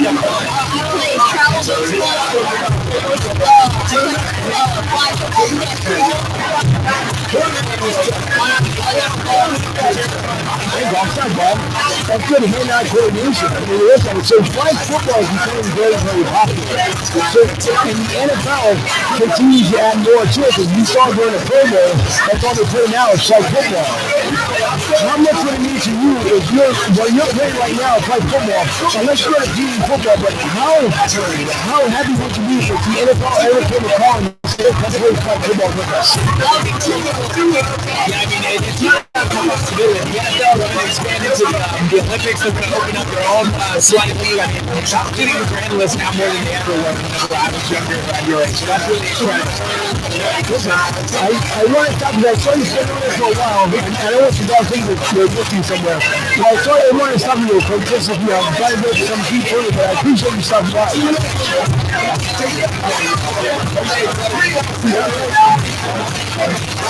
So what you did really like here at Tampa Joe's, there are a bunch of smiling faces everywhere. I mean, anywhere you look, it's just everybody's having a great time.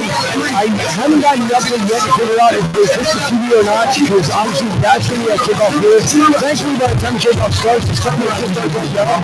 We still have the sun about 6:55, 7 o'clock. Hopefully, they got that straightened out, and now everything will be fine. So thanks everyone who stopped by.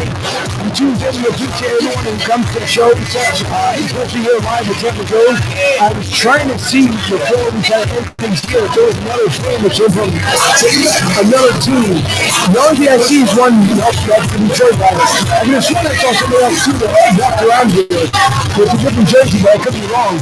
And I don't know how much the ladies end up paying attention to as far as football, but I know everybody's kind of busy at this point. But a couple of things before we're going to be taking off here, one thing that I just see in the NFL, as soon as my screen here comes back, obviously everybody knows that Aaron Rodgers and the Jets are done. That's been safe. From what I understand, is Kellen Moore is their guy come Monday. So how much is going to be big for Kellen Moore to come out victorious? Because you figure if you're going with the team, if you're coming up on a team deal, you got to think about Kellen Moore, and he wants to win this. If you think about it, right, how big would it be on your resume? You turn around, you are technically a Super Bowl winning coach because there's an offensive coordinator. Now they kind of use a little more to add once you're in New Orleans. Yeah, no, I mean, I think it's really big for Kellen. I'm sure it's a personal accolade, right? To be able to say that you won a Super Bowl and to be able to finish that with the guys that you started with that were training here. I think that that's a really important thing. They seem to be a very together unit. Because at the end of the day, I don't think the Saints have a lot of options right now when it comes to head coach, and I think that Kellen Moore will have the opportunity to really solidify himself as head coach.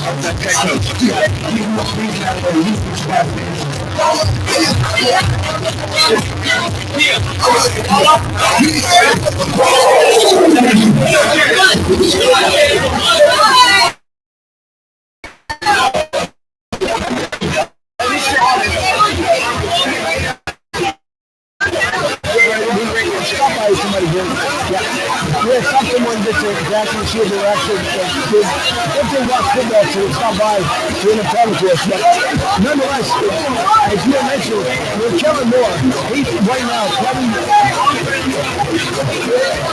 It's really important for him as a coach, right? One, he can finish what he started. I mean, any head coach is going to want to have the accolade of Super Bowl winning offensive coordinator, right? Any head coach wants that on their resume. It's only going to solidify that you can build around an offense, but now we're going to see, can you build a team? It's a different ballgame, but I think that Kellen wants to get this done as a personal athlete. and it falls more on the draft pick as well. It falls on what players they draft in college. What picks that they have to build a defense and to better an offense. The last time they were really good was when they had Drew Brees. And that was the last time they ever were good. I mean, you have Brock. Before Drew Brees, you have Brock. That was their QB before Drew Brees came in the picture. And then they won a Super Bowl with Drew Brees, and that was like, in my opinion, they fell out of that.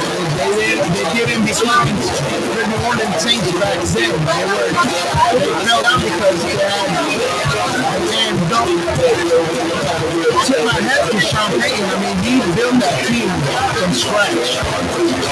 He built that team, and now he's with the Broncos, and now he's building that team as well, and how we do in New Orleans. And let's not forget that Sean Payton was also in the running for the Coach of the Year as well. The team on short, he was also in the running. So you get, I know a lot of people try to say, and listen, with Russell Wilson, he had himself a comeback year. Next year, he wanted to come back for the year because he ended up coming up short. But that's the main thing. You have to get up to Sean Payton. Draft the same thing. Draft a really good quarterback. You have redemption within the Broncos. So if you're always a better for Denver, you might have to look at it. So we're going to end the show here. It's about 5:15 here on the East Coast. We got 4:15 out there in New Orleans. 6:30 is the kickoff. I'll give the final predictions from everybody. And we want everyone out here to be safe. Once again, no matter where you are, if you're driving, if you're anywhere partying, please do not drink and drive. Right, Uber, Lyft, do better. They're things to celebrate with everybody else. But Rick, I'll start with you. Your final predictions. I'm going to go with Eagles 28, Kansas City Chiefs 26. Yeah, I'm going to go 24-21 Eagles. Maybe get it done and take that monkey out of Jalen Hurts and do Syracuse back. My final prediction will be I'll do 35-21. I mean, to take that 3-peat out of Patrick Mahomes and not give him a 3-peat at all. Listen, it's got to happen. At one point or another, the streak has to stop. Hopefully it stops in less than about an hour and a half from now. We should see a really good outcome. I think it's going to be absolutely phenomenal. I can't wait because everybody who's here, all I want to use is party. That's it. Forget about everything else. Enjoy the night so we can have as much fun as possible. So thanks you guys for tuning in. I do appreciate it. Don't forget, starting on Monday morning, the complete wrap-up with the Pete Shepard Show. With Pete Shepard, as he is out there having himself a good time tonight. That'll be from 7 to 10. The Drive with Q from 4 to 6 p.m. on Monday night. Road Races Inside Football from 8 to 9 o'clock. Bees Road from 6 to 7:30. And then Martinez Company from 10 to 12. And that is Monday, Wednesday, Friday. So listen, thank you guys. We do appreciate it. And everyone else, enjoy the dreams. And for one final time, we hope before it's all over, go Birds. Fly Eagles fly.